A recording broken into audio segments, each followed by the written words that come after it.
कैसे दिखोगे? तुम लोग को वीडियो आना चाहिए ना, पता चलना चाहिए ना। कल को प्रशासन में कह रही आपने कुर्सी वालों को बढ़ा दिया, साउंड डाल दी पीछे बच्चों की। तो ये मेरे मतलब इसका प्रयोग जो है एजुकेशनल पर्पस के लिए ही किया जाए, चिंता ना करो। ठीक, ठीक। अब देखो कल हम लोगों ने जब वित्तीय विधेयक की बात करी थी तो सबसे पहले मैंने आपको ये बताया था कि धन विधेयक क्या होता है। तो धन विधेयक के अनुसार आपको परिभाषा सीधे जो भारतीय संविधान में मेंशन्ड है उस पर चर्चा करी थी। याद रखना, किसी भी प्रकार से कभी कर यानी टैक्स का अधिरोपण, उन्मूलन, छूट, परिवर्तन या विनियम। अगर ये आपको समझ नहीं आ रहा क्या लिखा है कोई दिक्कत नहीं, इतनी बात याद रखिए कि वर्ल्ड बैंक से भारत ने कर्जा लिया। अगर भारत ने अमेरिका की वर्ल्ड बैंक से कर्जा लिया और भारत ने उन्हें लिखित में दे दिया कि हम गारंटी देते हैं, तो जो गारंटी है वो समझ जाओ कि मनी मिल के बाउंड हो गई गवर्नमेंट। यानी जब गवर्नमेंट किसी को कोई गारंटी दे दे कि हम भैया ऐसा ऐसा करके संचित निधि से तुम्हारी भरपाई करेंगे, तो वो मनी मिल हो जाता है। सीधी बात समझो। ज्यादातर अंतर्राष्ट्रीय कोई भी ऐसी योजना होती है तो उसमें सरकार गारंटी देने से बचती है, ठीक है, क्योंकि सरकार को पता है कि हमारे मनी मिल के अंदर आता है संचित निधि, और संचित निधि माने देश का पैसा। अगर हमने देश के पैसे से खिलवाड़ करा तो भैया देश का पैसा हो जाएगा साफ। ताकि आर्टिकल 110 के बारे में तो बहुत डिटेल डिस्कशन कर चुके हैं, तो ज्यादा तो नहीं जाएंगे। आर्टिकल 266 में संचित निधियों के बारे में बात की है कि संचित निधि का मतलब वो सारा पैसा जो सरकार टैक्स से, लोन से, रेवेन्यू से, इस कॉलेज की फीस वगैरह यहाँ से कहीं से भी अगर जनरेट करती है तो वो सब कलेक्ट होगा। कोई डाउट, कोई समस्या? चलो आगे बढ़ते हैं। ये देखो, इसको डायग्राम को आप याद रख सकते हैं। अगर इंडिया ने कोई गारंटी दे दी इस कंसोलिडेटेड फंड ऑफ इंडिया से, संचित निधि से, समझ जाना कि भैया सरकार मनी बिल की बात कर रही है, धन बिल। लेकिन अगर सरकार ने गारंटी नहीं दी है तो वो वित्तीय विधेयक में चला जाता है। कैसे? वो तो बजट बनाने की प्रक्रिया के दौरान अभी सब सीख जाओगे। ये टर्म्स नए लग रहे होंगे लेकिन डोंट वरी, बढ़िया नोट कर लिया गया बच्चों ने। चलो अब देखो, मनी बिल के बारे में जब भी आर्टिकल निकलता है किसी न्यूज में, खासकर द हिंदू वगैरह को मैं रेफर करता हूँ, इंडियन एक्सप्रेस पढ़ता हूँ, तो उसमें ये जो ऐसे बॉक्सेस निकलते हैं ना, ऐसे बॉक्सेस, तो ऐसे बॉक्सेस किसी भी अखबार में, मैं आपको 100% दावा कर रहा हूँ, ये मिस मत किया करो। अगर दैनिक जागरण की उसमें कोई बॉक्स निकलेगा, बॉक्स के अंदर ऐसी जानकारी हो तो उसका फोटो लेके मोबाइल में सेव कर दिया करो, क्योंकि ये बॉक्सेस छोटे जरूर होते हैं लेकिन जानकारी पूरी दे जाती है। इसमें उन्होंने सीधे लिख दिया है कि मनी बिल यानी धन विधेयक होने के क्या क्राइटेरिया है। तो इसमें कई जगह संचित निधि वर्ड अंग्रेजी में कंसोलिडेटेड फंड आ गया। सरकार जो पैसा रिसीव करती है पब्लिक के बिहाफ पर या पब्लिक खाते में, या फिर वो सारा पैसा जो लोकसभा, राज्यसभा, संसद के कंट्रोल में होता है, बेसिकली लोकसभा के कंट्रोल में होता है, तो इस तरीके की जो सारी चीजें हैं वो मिलके मनी बिल बनाती हैं। अभी भी आपको मनी बिल में कोई डाउट है? कोई इशू नहीं। बजट जब पूरा करेंगे तो उसके लास्ट में मैंने फिर से मनी बिल डाला, पहले बजट से पहले मनी बिल, बजट के बाद मनी, ठीक है। अब आगे बढ़ते हैं। मनी बिल के बारे में रटी रटाई चीजें आपको पता होंगी कि इसको लोकसभा में सबसे पहले क्या कराना होता है, पास कराना होता है। लोकसभा में जैसे ही पास होता है, जो कि होना तय है, क्योंकि जिसकी सरकार होती है वही बजट लाता है, और जब सरकार बजट ला रही है तो 273 से ज्यादा सीटें हैं, तो बजट को रोकने वाला तो कोई है। अब जैसे ही बजट पास होता है उसके बाद राज्यसभा में भी जाकर के बजट को पास कराना होता है। जब राज्यसभा में भी जाते हैं और राज्यसभा के अंदर बजट को लेकर के 3 प्रकार की समस्याएं आ सकती हैं।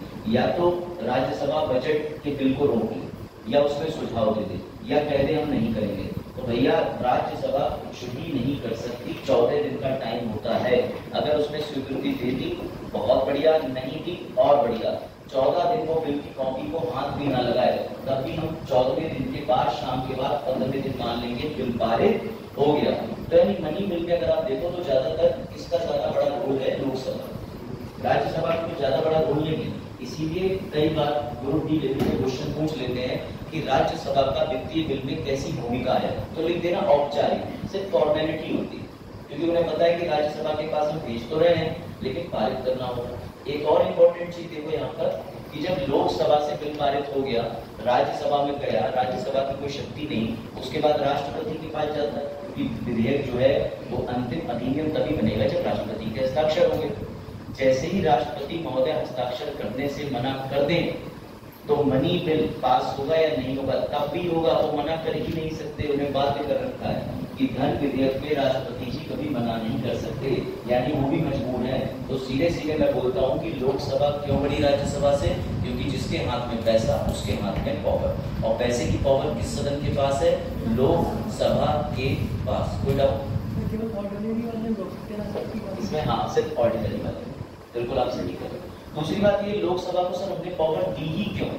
हम बजट भी लोकसभा बना रही है, धन विधेयक भी लोकसभा में जा रहा है, क्योंकि बेटा लोकसभा में तुम्हारे पीलीभीत से, तुम्हारे बरेली से, तुम्हारे पूर्णपुर से लोग पहुंचे हैं लोकसभा के अंदर। यहाँ पे जो 545 सीटें इस समय हैं भरी हुई 550 में से, उसमें जनप्रतिनिधि पहुंचे हुए हैं, जिसको डायरेक्ट वोट आप अभी फिर से दोगे 2024 के मई में। कोई डाउट?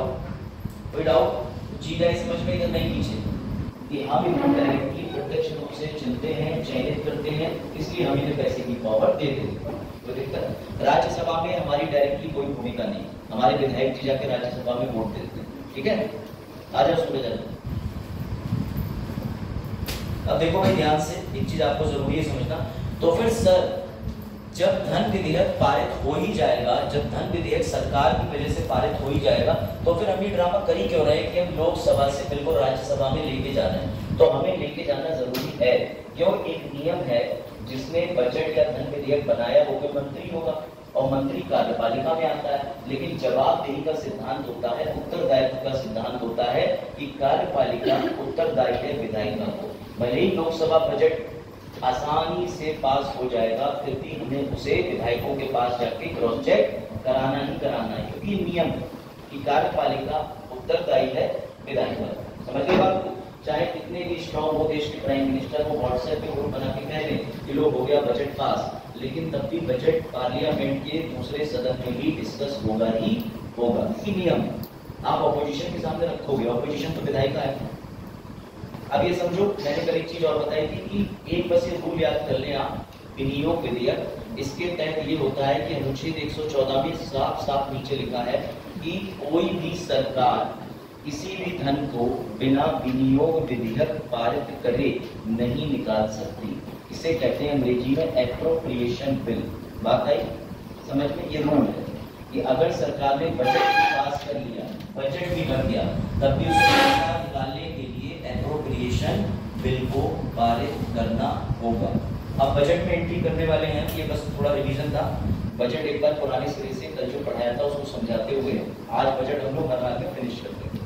ठीक है, चलो आगे बढ़ते हैं। दूसरी बात ये भी है कि सरकार को हर साल बजट मांगने की या बजट बनाने की क्यों जरूरत पड़ती है? क्योंकि बेटा पैसे का मामला है। अगर 5 साल का इकट्ठा पैसा दे दोगे तो फिर अगले साल नेताजी अपने वादे याद कैसे करेंगे?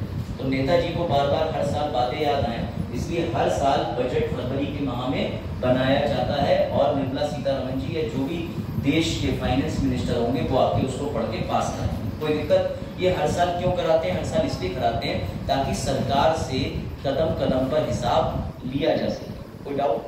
अगर सरकार को एक साथ 5 वर्ष का पैसा दे दोगे तो सरकार तो भाग जाएगी। सरकार कही हमारा काम तो हो गया, पैसा मिल गया, जहाँ खर्च करने से 200 रुपए 160 के अंदर अंदर काम चलाना था, अब हम खर्च करेंगे 350 रुपए। तो सरकार पे कंट्रोल रखने के लिए बजट प्रतिवर्ष पारित होता है। सवाल आगे पूछ रहा हूँ, बताओ समझिए, बजट 5 साल में कितनी बार पेश होता है? यही ऐसे क्वेश्चन बनते हैं घुमा के, इसलिए मैं कह रहा हूँ अटेंटिव रहो, प्रवचन मत सुनो। प्रमोद, बजट 5 साल में कितनी बार पेश होगा? बिल्कुल सही, बजट प्रत्येक वर्ष संध्या पेश होगा, यानी सरकार 5 साल चलेगी तो हर साल बजट। सिंपल क्वेश्चन है, लॉजिकल। घुमा देते हैं एग्जाम में और तुम सोचने लगते हो यार 5 साल में कितनी बार होगा, सरकार तो वही इस साल करेगी। तो लॉजिक पे बने रहना। जब सर ने बोला कि प्रत्येक वर्ष बजट होता है तो सरकार 5 साल तो हर साल, सरकार भी 5 साल 2014 के बाद 19 में फिर से बदली, तब भी हर साल। बात आई समझ में? नहीं। क्लियर? सर कोई ऐसा बजट तो नहीं होता जो 5-6 साल के लिए इकट्ठा बना लिया जाता हो? हाँ बेटा, उस बजट का नाम है करप्शन।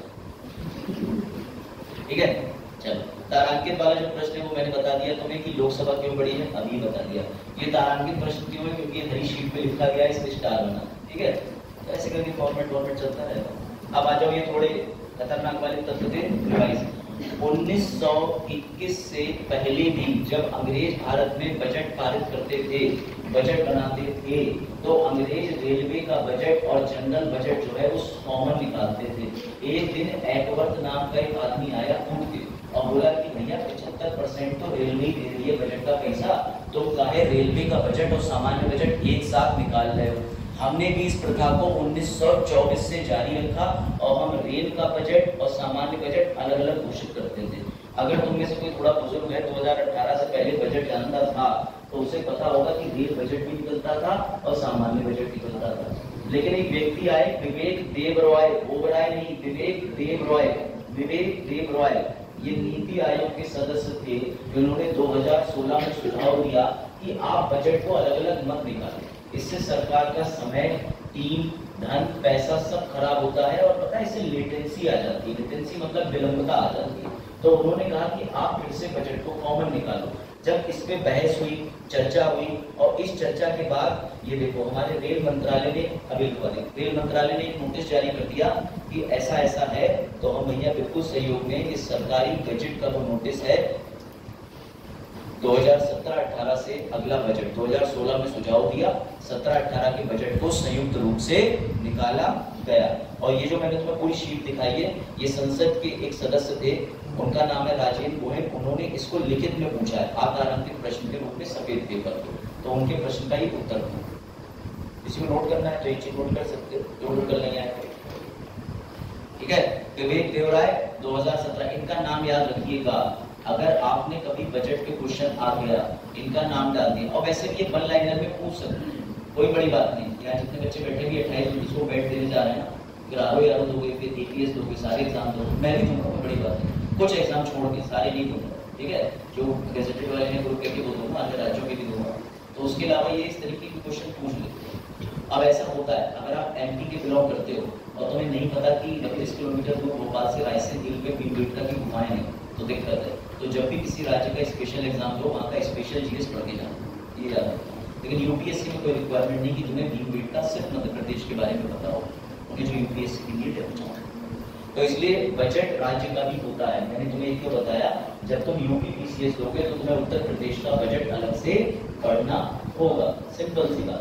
लेकिन जब हम UPSC दे रहे हैं तो हमें ये पता होना चाहिए कि बजट पूरे भारत का कैसे, ठीक है। आगे अगर बढ़े, लांची और आप सलोनी बाद में बात कर लेना, इंस्टाग्राम स्टोरीज के देखो सामने। चलो, ये चीज नोट करने के बाद ये रहा यहाँ पे ये फैक्ट आप देख लेना। कुछ बजट के लिए ऐसे तथ्य हैं जो आपके पैट परीक्षाओं में काम आ जाएंगे। हालांकि मेरा कोई पैट से ग्रुप डी से लेना देना नहीं है, आपके लिए UPSC बैच है, बट थोड़े बहुत फैक्ट डाल दिए हैं, थोड़े टाइप नहीं है। ओके, कुछ 92 साल तक बजट अलग अलग पेश होता रहा। 2017 में हमें लगा कि नहीं, वो अलग मजा नहीं आ रहा, एक साथ। इसमें दो चीजें याद रखनी है। ड्रीम बजट किसे कहते हैं? ड्रीम बजट बेटा 1997 1998 इसे ड्रीम बजट कहते हैं, क्योंकि आर्थिक सुधारों का रोडमैप था। बताया जाता है जैसे कि टैक्स की जो दरें हैं उसको कम करना, कॉर्पोरेट को बहुत अधिक दरों पर जो भार डाल दिया था कॉर्पोरेट सेक्टर में उसको कम करना। मतलब 1997-98 में हमने लिबरलाइजेशन, प्राइवेटाइजेशन, ग्लोबलाइजेशन जो हुई थी ना पहले जब थी, उसके आधार पर बड़ा अच्छा बजट पारित किया। फिर 73-74 को ब्लैक बजट बनाते हैं, क्योंकि देश को 550 करोड़ का आर्थिक घाटा हुआ था। 550 करोड़ उस समय में तो बहुत थे। 73-74 में सोच के देखो, है ना। हम लोगों का जन्म भी नहीं हुआ। चल बाबा से पूछना, बाबा ब्लैक बजट के समय पे तुमने क्यों कुछ किया?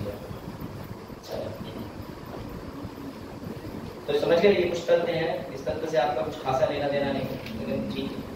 अब आ जाओ, बजट कहाँ लिखा है? कल आपको ये बताया था बेटा, बजट कहीं नहीं लिखा है। तो फिर सर बजट बनाते क्यों? अनुच्छेद है 112 में लिखा है वित्तीय वर्ष के संबंध में वार्षिक वित्तीय विवरण पेश किया जाएगा। ये दोनों सदन के समक्ष रखवाएंगे। कौन रखवाएंगे? राष्ट्रपति। के आर्टिकल में लिखा हुआ साफ साफ है।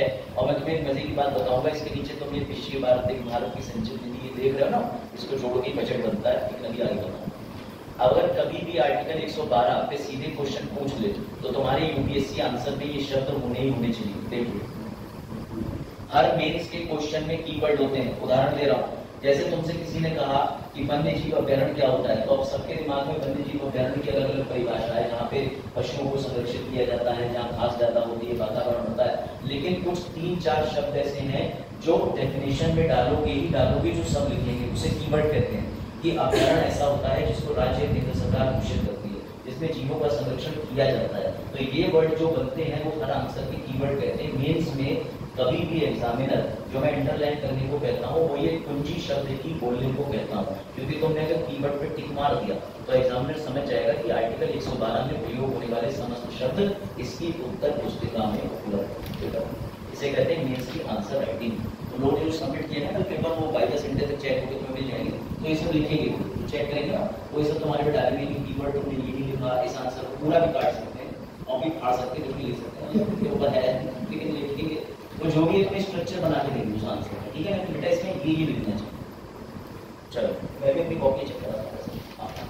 तो प्रेसिडेंट, ठीक है, वर्ड आया सर आपने शेल को अंडरलाइन क्यों करा, तो याद रखना कि अंग्रेजी में शेल का मतलब होता है कंपलसरी, लेकिन हिंदी में शेल वर्ड को आप यहाँ डिफाइन नहीं कर सकते, इसलिए मैं अंग्रेजी और हिंदी दोनों पे ध्यान देने को कहता हूँ कि राष्ट्रपति शेल यानी राष्ट्रपति महोदय बजट को मैंडेटरी कंपलसरी रूप से करवाएंगे पेश। चाहे तो राष्ट्रपति खुद कर सकते हैं, कोई इशू नहीं, बिल्कुल कर सकते हो।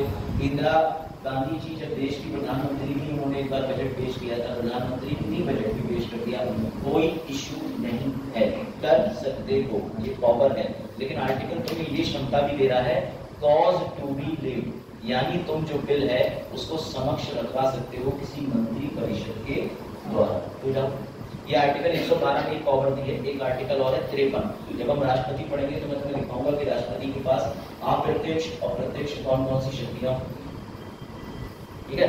तो कल जब हम लोगों ने 112 पढ़ा था तो इससे हमें पता चला कि सरकार वार्षिक एक ब्यौरा बनाएगी। वार्षिक ब्यौरा से घबराओ मत, जनवरी से लेकर दिसंबर तक तुमने जो भी पाप किए हैं उन सबको तुमने अपनी डायरी में लिखा और बोले 1 जनवरी से मैं सारे पाप खत्म कर दूंगा। ऐसी सरकार 31 मार्च तक जो भी सरकार ने करा है, 1 अप्रैल से 31 मार्च, सर न्यू ईयर नहीं आता बेटा, न्यू ईयर नहीं आता, लेकिन वित्तीय वर्ष शुरू होता है 1 अप्रैल, खत्म होता है 31। तो सरकार सारा ब्यौरा बनाती है। ब्यौरा मतलब सरकार ये लिखती है कि हमने इस साल कहाँ से पैसा उठाया, कहाँ पैसा खर्च करा, उसी को बजट बोलते हैं। तो इससे परिभाषित बजट को करा जाता है, लेकिन बजट इसमें कहीं लिखा नहीं है, पता है ना। और बाकी बजट के बारे में गहरी तक इंटरनेट पे पढ़ लेना कि बजट का मतलब पर्स होता है, फ्रांस के शब्द से आया, लैटिन भाषा से आया, कहीं नहीं आ रहे शब्द, बहुत आ चुके हैं। ऐसे सर विलियम जोन्स ने पहली बार पेश करा, ये है जेम्स विल्सन ने सब चीजें देख ली, ठीक। लेकिन वो यूपीएससी में लेना देना नहीं है, यूपीएससी के पास और भी अच्छे बड़ी बुद्धि वाले बच्चों के लेवल के क्वेश्चन, उन्हें अभी छोटी बुद्धि लब्धि पे काम नहीं करते हैं, ठीक है।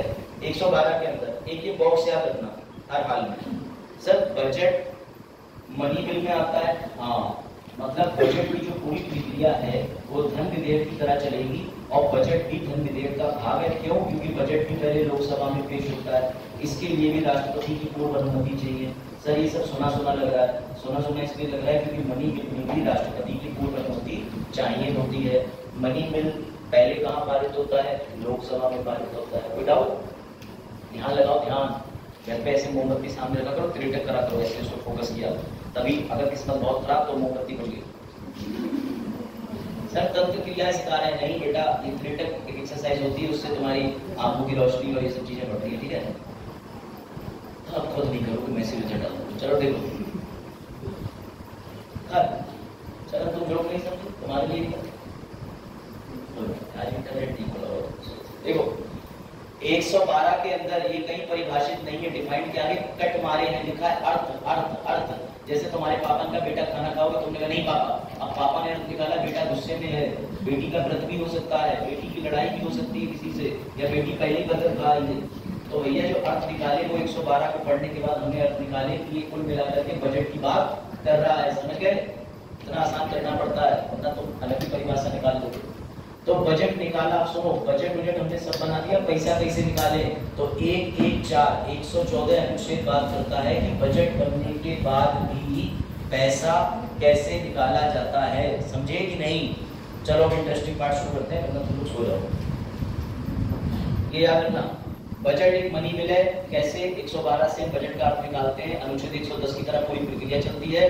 बेटा याद रखना, मनी बिल की परिभाषा में लिखा ही यही है, टैक्स हो, पैसा जो सरकार के पास लोन से आया हो, या लोन पे उसने कोई भी क्या कमाया हो, ब्याज कमाया हो जिसे इंटरेस्ट कहते हैं, या टैक्स किसी भी प्रकार का जब सरकार एक डब्बे में डाल देती है, वो डब्बा बन जाता है गुल्लक, विच इज संचित निधि।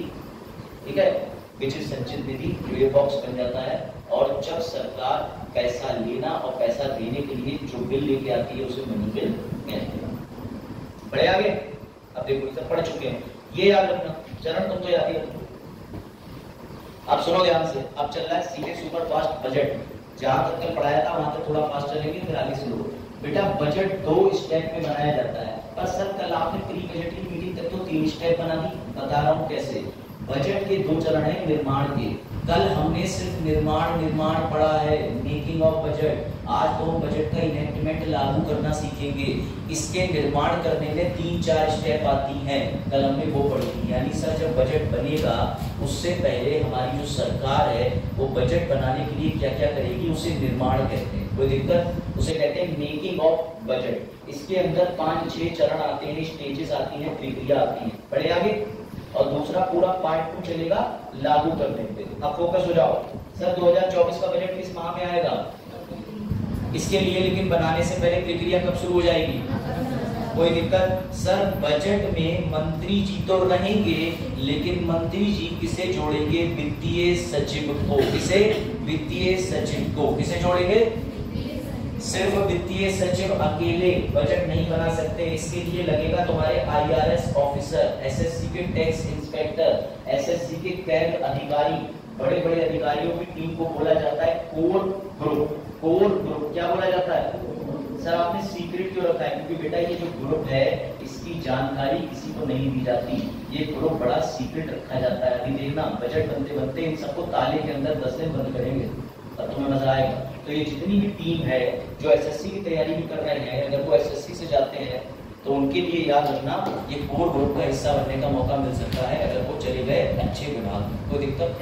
अब निर्मला सीतारमण जी एक दिन बैठी हुई थी, उन्हें महसूस हुआ अरे अगस्त आ गई, अगस्त। तो उनके बच्चे बोले क्या मम्मी अगस्त?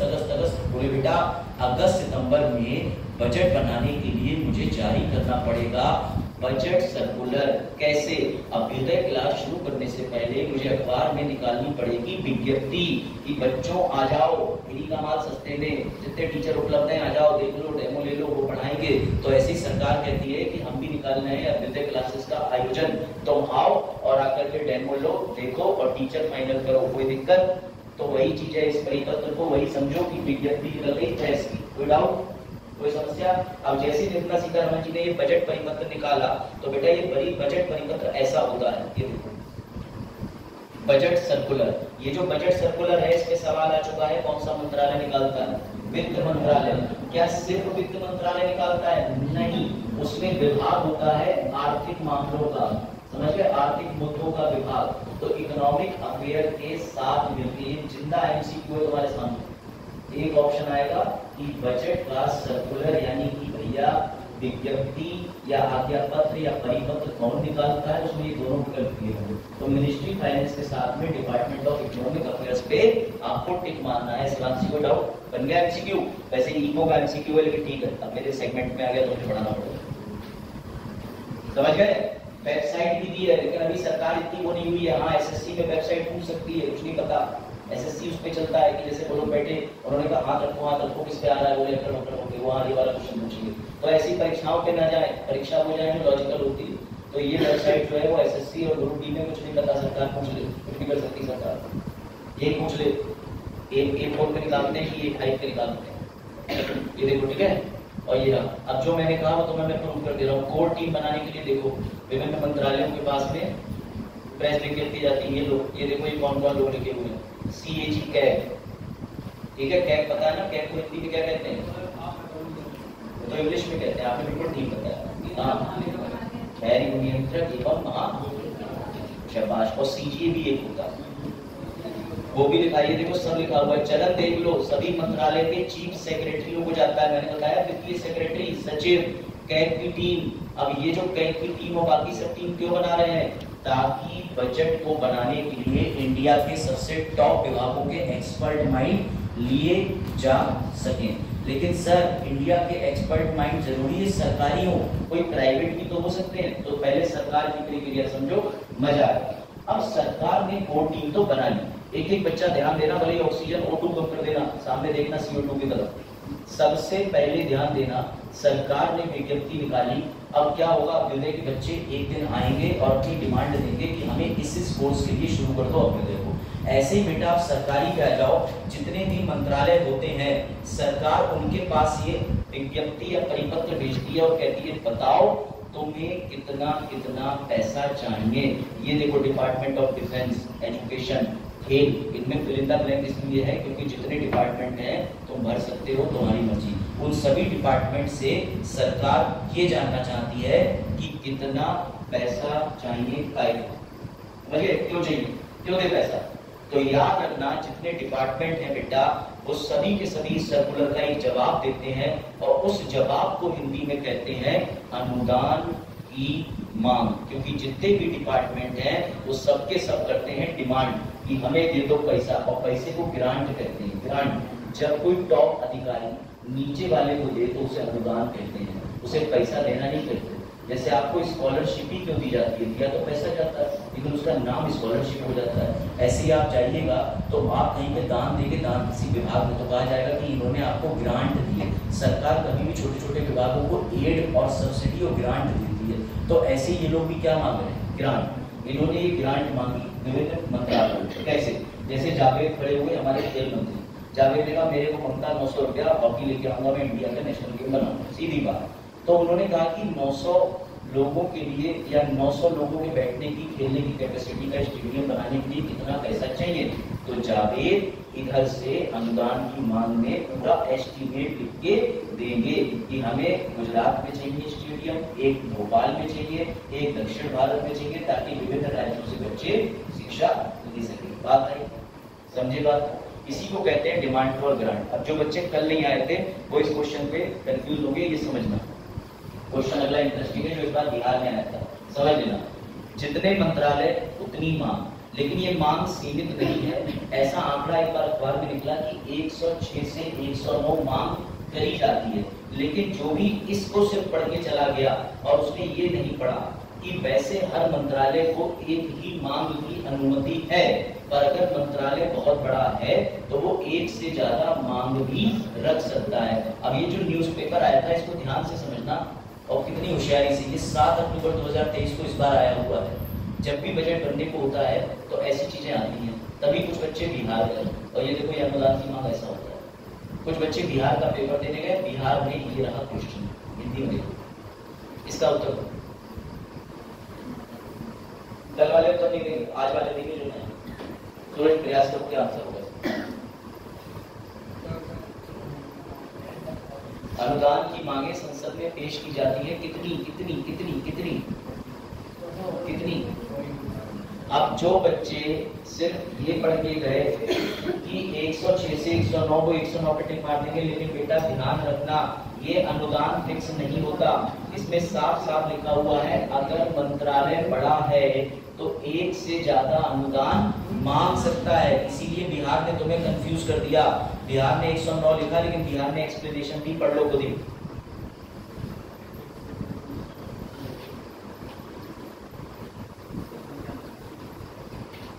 इसलिए कोई निश्चित संख्या नहीं, एक तो नियम है लेकिन एक से ज्यादा मांग भी रख सकते हैं। तो हमें कंफ्यूज नहीं होना जब भी ये बल्लाइजर में भी क्वेश्चन आ जाए या कहीं आ जाए कि वैसे डिपार्टमेंट की मांग जो अब तक चल रही है, हर बार जब बजट बनता है तो 106 से 109 तक होती है, लेकिन ये कहीं नहीं लिखा एक डिपार्टमेंट 2 भी मांग रख सकता है। अगर सभी ने 2 मांग रख दी तो भैया तुम कर लो 109 का दुगना 218 हो गया। तो हम कैसे इस बिहार के आंसर पे टिक मार दिए, डिसाइड कर देते कि नहीं बिहार 109 ही होती है। हम ये मान ही नहीं सकते, इसलिए इसका आंसर है 5वें नंबर वाला आंसर। ये समझ गए, ये होते हैं ट्रिक क्वेश्चन कि आपने पढ़ा यहाँ से 109 याद करके गए, लेकिन पेपर में 109 पे टिक मारने के बाद भी आंसर गलत हो गया। फिर बाद में कहा टीचर ने तो 109 बताया था। नहीं, टीचर ने तुम्हें अभिषेक आई ड्रॉप डलवाया था लेकिन तुम मोतिया से बीड़ी थे, समझो। इसलिए भैया आई ड्रॉप खरीदे, समझ रहे हो, और डाले। ये ध्यान रखना कि पेपर, ये देखो 8 मई 2022, कुछ बच्चे कह रहे थे हमारा 1 नंबर से रह गया, तो वो 1 नंबर ही खा गया, ठीक है। कुछ बच्चों को 20 नंबर से रह गया, तुमने अपना कहीं नहीं खाया। अब उसके बाद देखो दूसरी सबसे महत्वपूर्ण चीज, फिर से रिवाइज कर रहा हूँ, निर्मला सीतारमण जी ने अगस्त सितंबर में क्या जारी करा, परिपत्र 2 लोगों के पास गया, एक भैया जो टीम बनानी है वो, एक विभागों ने उधर से क्या भेजा, उन्होंने अनुदान की मांग भेज दी कि निर्मला सीतारमण जी कह रही है स्पोर्ट मंत्रालय से ये लो चिट्ठी, तो उन्होंने कहा चिट्ठी आई है, ठीक है। उन्होंने चिट्ठी देखी, उसमें देखा अरे पैसा मांगा है पैसा, लेकिन निर्मला सीतारमण जी वेरी होशियार, उन्होंने साफ साफ कह दिया कि तुम्हें अनुदान की मांग तो करनी है, पर बेटा ये भी लिख के देना होगा कि तुमने पिछले साल जो स्पोर्ट्स मंत्रालय को पैसा मिला था उसका क्या करा। तो ध्यान रखना कि अनुदान की मांग में तुम्हें ब्यौरा भी देना पड़ेगा कि पिछले साल कितना पैसा आया था। कोई डाउट, कोई समस्या? अब आगे बढ़े, चलो। अब उसके बाद समझो, मेरी बात समझना, लॉजिक से लगना, लॉजिक से चलेंगे सब, लॉजिक सर आ जाइए सर, नमस्ते सर, वेलकम करो सब लोग, आ जाइए सर। ये हमारे रिस्पेक्टेड प्रिंसिपल सर हैं यहाँ के।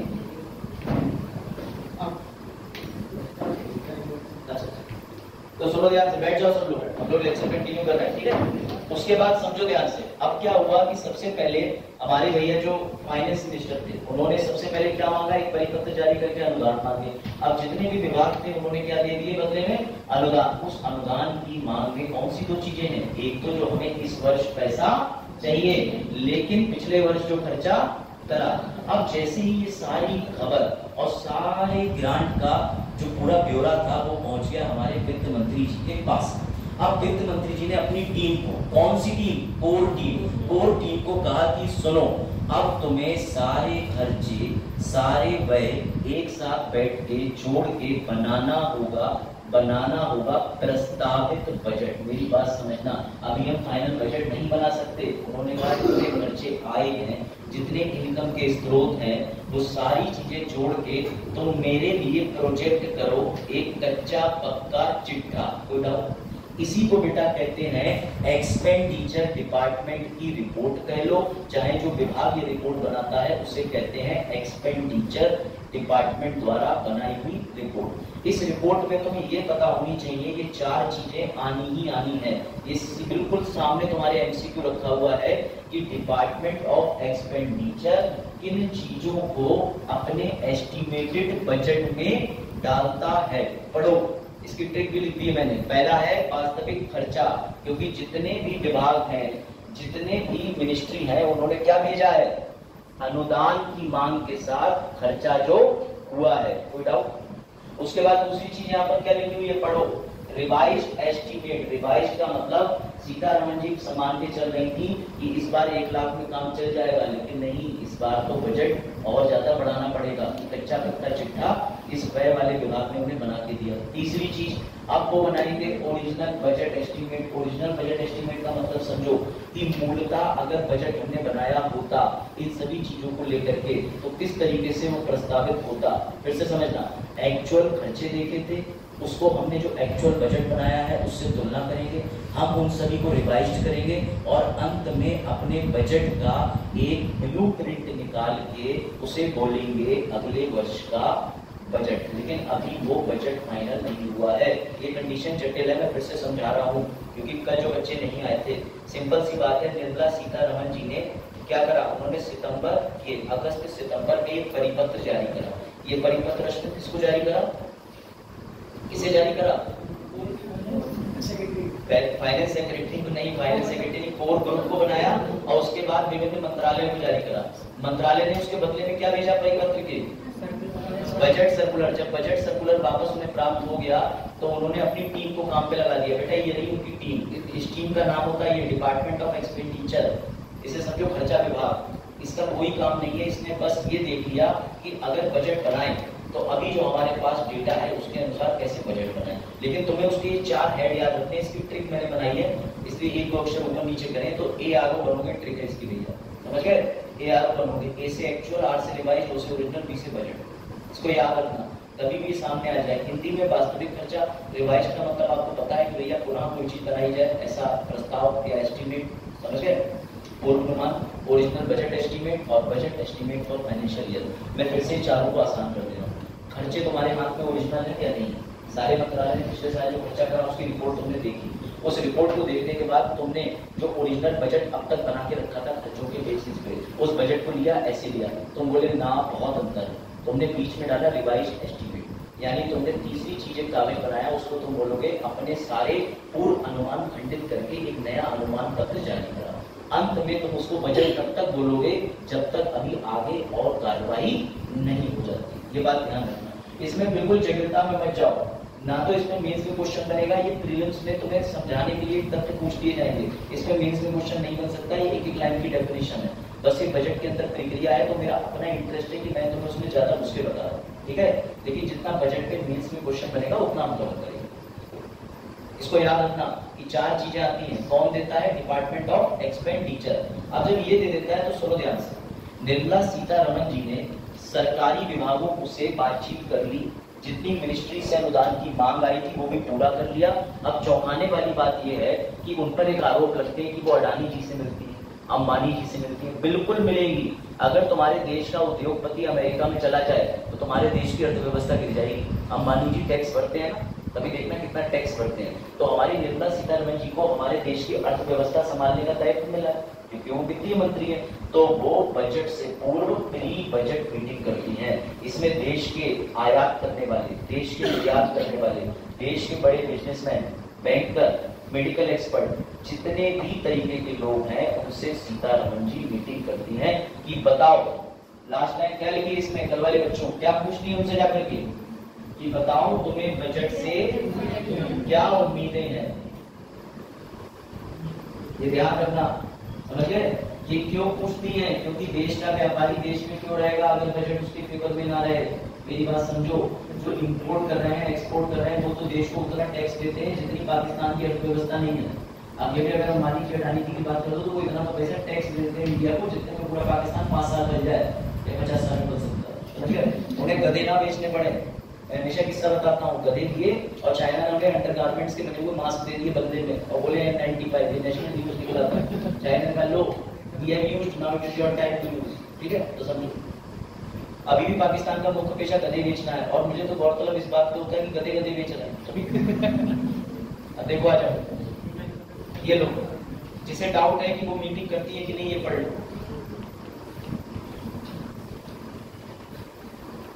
20 सितंबर 2023 को सभी मंत्रालय और विभागों को भेजे गए नोटिस में उनके साथ बैठकों का कार्यक्रम है। अब ये जो कार्यक्रम है इन्होंने 10 अक्टूबर से शुरू करना था। आज सुबह से ही न्यूज आना शुरू हो गई। मैंने तुम्हारे लिए इसलिए नहीं लगाया क्योंकि अभी न्यूज़पेपर पे वीडियो कवरेज आ रही है। जब तक ये लेक्चर छूट के जाएगा आज खबरें खोलना तो आज लिखा होगा उन्होंने कहीं ना कहीं बजट से पहले मीटिंग शुरू कर दी, क्योंकि महीना कौन सा चल रहा है? अक्टूबर। और सामने क्या लिखा है? वित्त मंत्रालय 10 अक्टूबर से बजट बोर्ड बैठकें शुरू करेगा। आज तो 13 तारीख हो चुकी है, तो इनकी 1-2 बैठकें तो हो गई और इनकी बैठकें पिछले साल भी हुई थी। ये अपनी बैठकों से पहले ट्वीट भी करते हैं। ट्वीट ये देखो, ये इस तरीके का कि आज हम इस बिल्डिंग में जाएंगे, बड़े बड़े उद्योगपति आएंगे, उनसे मिलकर चलना जरूरी है। हम लोग कितना भी अडानी अंबानी को नेगेटिव पॉजिटिव कर लें, लेकिन देश में व्यापारी नहीं होगा तो हमारा देश स्टैंड नहीं हो पाएगा। समझ रहे बात को? व्यापारी की आवश्यकता देश को हमेशा की है और रहेगी। तो तुम यूपीएससी क्यों निकाल रहे?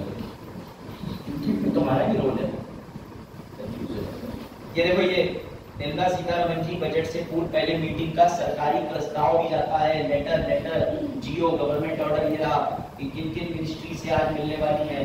बेटा ये रहा। स्टेक होल्डर में नहीं बताऊंगा तो मैं अच्छे से बताऊंगा। एक वाले सर ने बताया होगा स्टेक होल्डर किसे कहते हैं। किसे कहते हैं स्टेक होल्डर? तो पढ़ा होगा ना आगे। स्टेक होल्डर किसे कहते हैं? रिवीजन करो, रिवीजन। चलो देखो, आ जाओ। कुछ नहीं बताना, उससे सब्जेक्ट की डोमेन नहीं है। चलो देखो यार, सबसे बड़ी बात ये है, पढ़ लेना बेसिक टर्म। स्टेक होल्डर्स बैठे तो चलो खैर ठीक है, आगे देखते हैं। आ जाओ। उसके बाद ये रही बजट पूर्व मीटिंग। ये देखो, पिछले साल ये मीटिंग करी थी 1 2 3 4 5 6 7 8 9 10 11 12 13 14 15 16 इतनी सारी मीटिंग कर रहे हैं। सारी मीटिंग का एक रिपोर्ट है। मुझे बड़ा शौक है, किसी को पत्ती इकट्ठी करने का शौक होता है, किसी को कलेक्शन ऑफ स्टैम्प, मैं न्यूज इकट्ठी करता रहता हूँ। ठीक है, देखो हाँ ये है 2017-18 की न्यूज में दे दूंगा किया। देखो, प्री बजट मीट भारतीय निर्यातकों, मैंने भी बताया एक्सपोर्टर इंपोर्टर ये रहे। फाइनेंशियल ईयर 24 बजट में राजकीय समर्थन, राजकोषीय समर्थन, यानी हम अपने पास से इस बार देश के आयातकर्ताओं या निर्यातकर्ताओं को थोड़ी सब्सिडी ज्यादा देंगे। उसके साथ ही सस्ती दरों पर ऋण की मांग थी। अभी देखो बजट पूर्व बैठक, किसान संगठनों ने सरकार से गेहूं अन्य, मैंने कहा ना किसानों से भी मिलते हैं, कल बताया था वो किसानों के, लेकिन जिन किसानों से वो मिलते हैं वो किसान ऐसे किसान नहीं होते जो तुम्हारी तरह खेत में हल चला रहे होते हैं, जिनके 6 पैक ऐप निकल आते हैं मजबूरी में, वो उनसे मिलते हैं जो आते हैं BMW से किसान यूनियन के उतर के कि हम है किसान, हम है किसान, तेरा वीजा लिया हम है किसान। तो ऐसे किसानों से मीटिंग होती है। क्यों? क्योंकि हर किसी को एक लीडर चाहिए। देश में डेमोक्रेसी, डेमोक्रेसी मतलब तुमसे पूछा जाए मिडिल क्लास का टाइम चेंज करे तो उनका अलग, इनका अलग, इनका अलग, लेकिन लोकतंत्र में वोट पड़ जाएगा तो हो जाएगा। तो ऐसे ही कुछ हम पद के लोग चुन लेते हैं। अब वो किसानों के नेता उनकी क्या मीटिंग करते हैं, क्या डिसाइड करते हैं।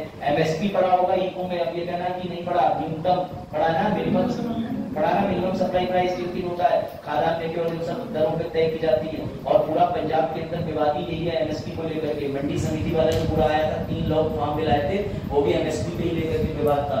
तो भैया ये जो MSP देते हो कि इस साल MSP राई पे दे दो, इस साल MSP इस पे दे दो, ये सब सरकारें बजट से किसानों से मिलकर तय करती हैं। इसलिए बता रहा हूँ कि इको के अंदर बजट एक ऐसा सेगमेंट है जिसे तुम्हें डिटेल में पढ़ना ही पढ़ना पड़ेगा। TCS में पढ़ोगे यूपी का बजट, कम से कम 4 से 5 सवाल मिलेंगे आर्थिक सर्वेक्षण के लिए और इसके। UPSC के हिसाब से पढ़ोगे तब भी तुम्हें मसाला मिलेगा। कोई डाउट? पता है ना ये MSP आज खोलना, मुझे पता है सब पढ़ाया हुआ समझे, लेकिन ना हमने कसम खाई है खोले भी नहीं, क्योंकि सर यहीं पे याद करा के दिखाते उनकी बस की, तो हम तो घर पे याद करेंगे, हमारे बस की यही है।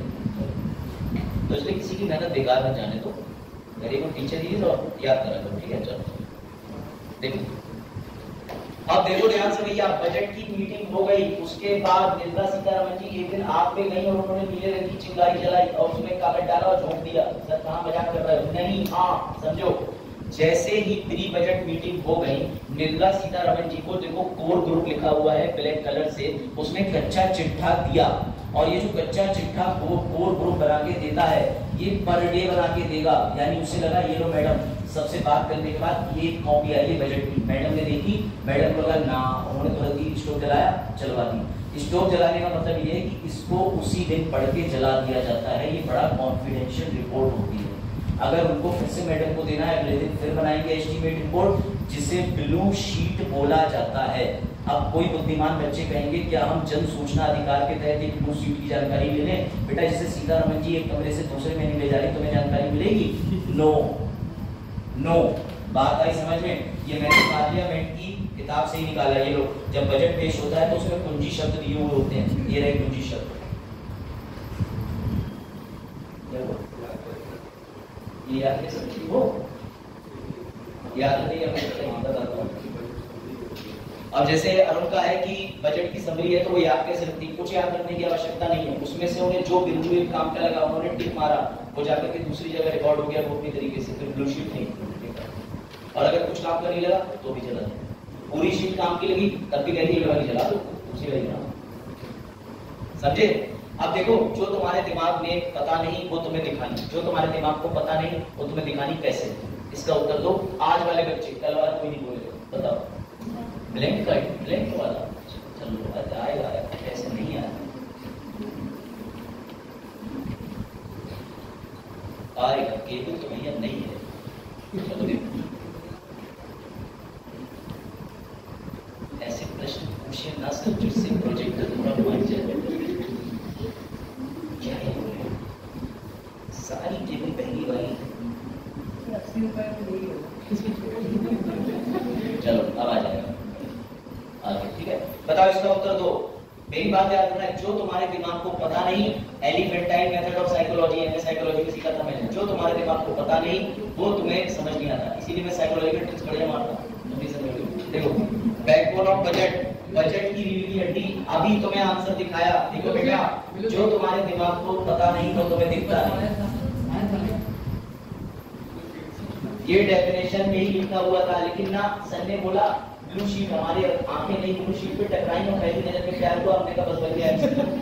तो बेटा ऐसा नहीं है, उसके इर्द गिर्द देख लिया करो कि लड़का शराब तो नहीं पी रहा, सिगरेट नहीं पी रही। ये है इर्द गिर्द देखना, इसे कहते हैं backbone of whole budget. MCQ को बनेगा सर, सुनील आ जाओ, अगले लेक्चर के लिए जल्दी आ जाओ, कोई बात नहीं, लेट हो जाता है। समझ गए? तो जो तुम्हारी eyes, what your eyes don't know we can't see, but what your eyes see, ये भी नहीं हो सकता वो सत्य हो। चलो साइकोलॉजिकल ट्रिक्स तो समझ गए भैया। ये देखो नीली शीट, इसमें कितने पन्ने होते हैं कुछ नहीं पता, एक से ज्यादा भी हो सकते हैं, ये भी ध्यान रखना, ठीक है। और इसे अपने पास सीक्रेटली रखा जाता है फाइनेंशियल मिनिस्ट्री के द्वारा। खत्म बात। अब आ जाओ इस पे। सर अब नीली शीटें बन गई, सब कुछ आपने करा दिया, देश संकट में भी नहीं है, अब क्या होगा? अब एक दिन हमारे देश के वित्त मंत्री साहब अपनी गाड़ी में बैठी और भागी गई जल्दी, तो लोगों को लगा क्या हो गया। तो बेटा वो इसीलिए भाग के जाएगी क्योंकि वो हमारे ऑनरेबल प्राइम मिनिस्टर जी के यूनियन काउंसिल यानी कि भैया केंद्रीय मंत्री परिषद के अंदर मंत्री हैं। और जो हमारे ऑनरेबल प्राइम मिनिस्टर बनते हैं वो सभी मंत्री परिषद के प्रमुख हैं, हेड, इसीलिए उन्हें प्राइम बोलते हैं। प्राइम, अमेज़न प्राइम की बात नहीं हो रही, प्राइम मिनिस्टर माने प्राइम माने मुख्य, प्रमुख, हेड, समझ गए, सबसे ऊपर। तो वो जाएंगी और कहेंगी ये लीजिए मैंने बना दिया बजट, ये लीजिए मैंने बना दिया बजट। अब हमारे ऑनरेबल प्राइम मिनिस्टर जी उस पन्ने को लेंगे, उनको ये लगेगा अरे इसमें स्वच्छ भारत अभियान नहीं डाला, इसमें अमृतकाल 75 नहीं डाला, इसमें गांधी जी की पुण्यतिथि पे नहीं डाला, इसमें विशेष रूप से विश्वकर्मा योजना के बारे में कुछ नहीं डाला, इसमें एकलव्य योजना के बारे में कुछ नहीं डाला, इसमें यूपी उद्यमी योजना के बारे में कुछ नहीं डाला, इसमें पीएम कुसुम नहीं डाला, इसमें पीएम और तमाम योजनाएं तुम लोगों ने पढ़ी होंगी ना, सारी सिलेबस में नहीं पढ़ी है ना? बताओ पीएम उज्ज्वला योजना कैसे शासन बताओ। हाँ इससे जुड़ी बिल्कुल ठीक, लेकिन है क्या ये? शुरू तो हम लोग भी बहुत जगह से हुए थे ना।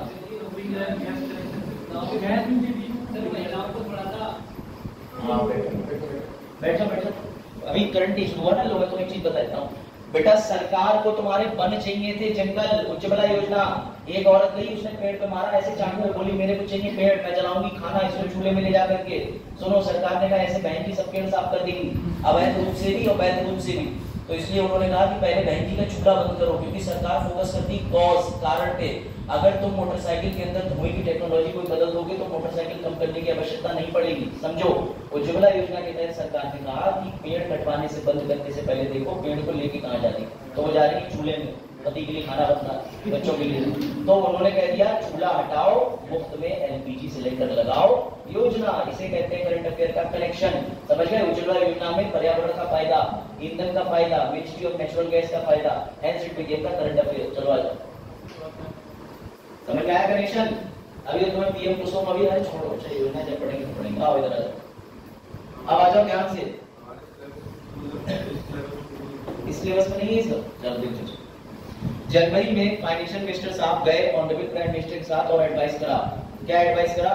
कि sir budget is ready, if you agree on this we are going to present the budget, kindly give us a date. अगर आप राजी होते हो तो आप बताओ, हम अपना बजट पेश करने को तैयार हैं और बजट तैयार हो जाएगा। तो ध्यान से सुनना, प्राइम मिनिस्टर ने कहा कि मुझे बजट में ये चीजें चाहिए, तो क्या ये निर्मला सीतारमण जी पे बाध्यकारी है कि नहीं? यस, उनकी एडवाइस है, बाध्यकारी है, क्योंकि भैया उन्हें अपने बजट के अंदर वो चीजें बदलनी पड़ेगी, वो प्रस्ताव में बदलाव करेंगे। अभी भी सुनो, जब फाइनली निर्मला सीतारमण जी ने बजट के अंदर ये 6 चीजें डाली, सुनना ध्यान से। ग्रांट, समझ गए, जो जितने विभाग थे उन्होंने अनुदान की मांग करी थी, इस साल में न्यू लिखा है। जितनी अनुदान उन्हें दिए गए थे पिछले साल, उसके बगल में प्रीवियस लिखा हुआ है। सर हमने दोनों क्यों देखे? क्योंकि पुराने वाले से देखा खर्चा कैसे कर रहे हैं, नए वाले से देखा कितना पैसा चाहिए। सर हाँ सुनो नहीं लिख सकते, ध्यान से सुनो। तीसरा आ जाओ, स्टेटमेंट ऑफ अकाउंट आपने क्यों लिखा? बेटा ये वार्षिक विवरण अनुच्छेद 112 के अंदर दिया है। क्यों?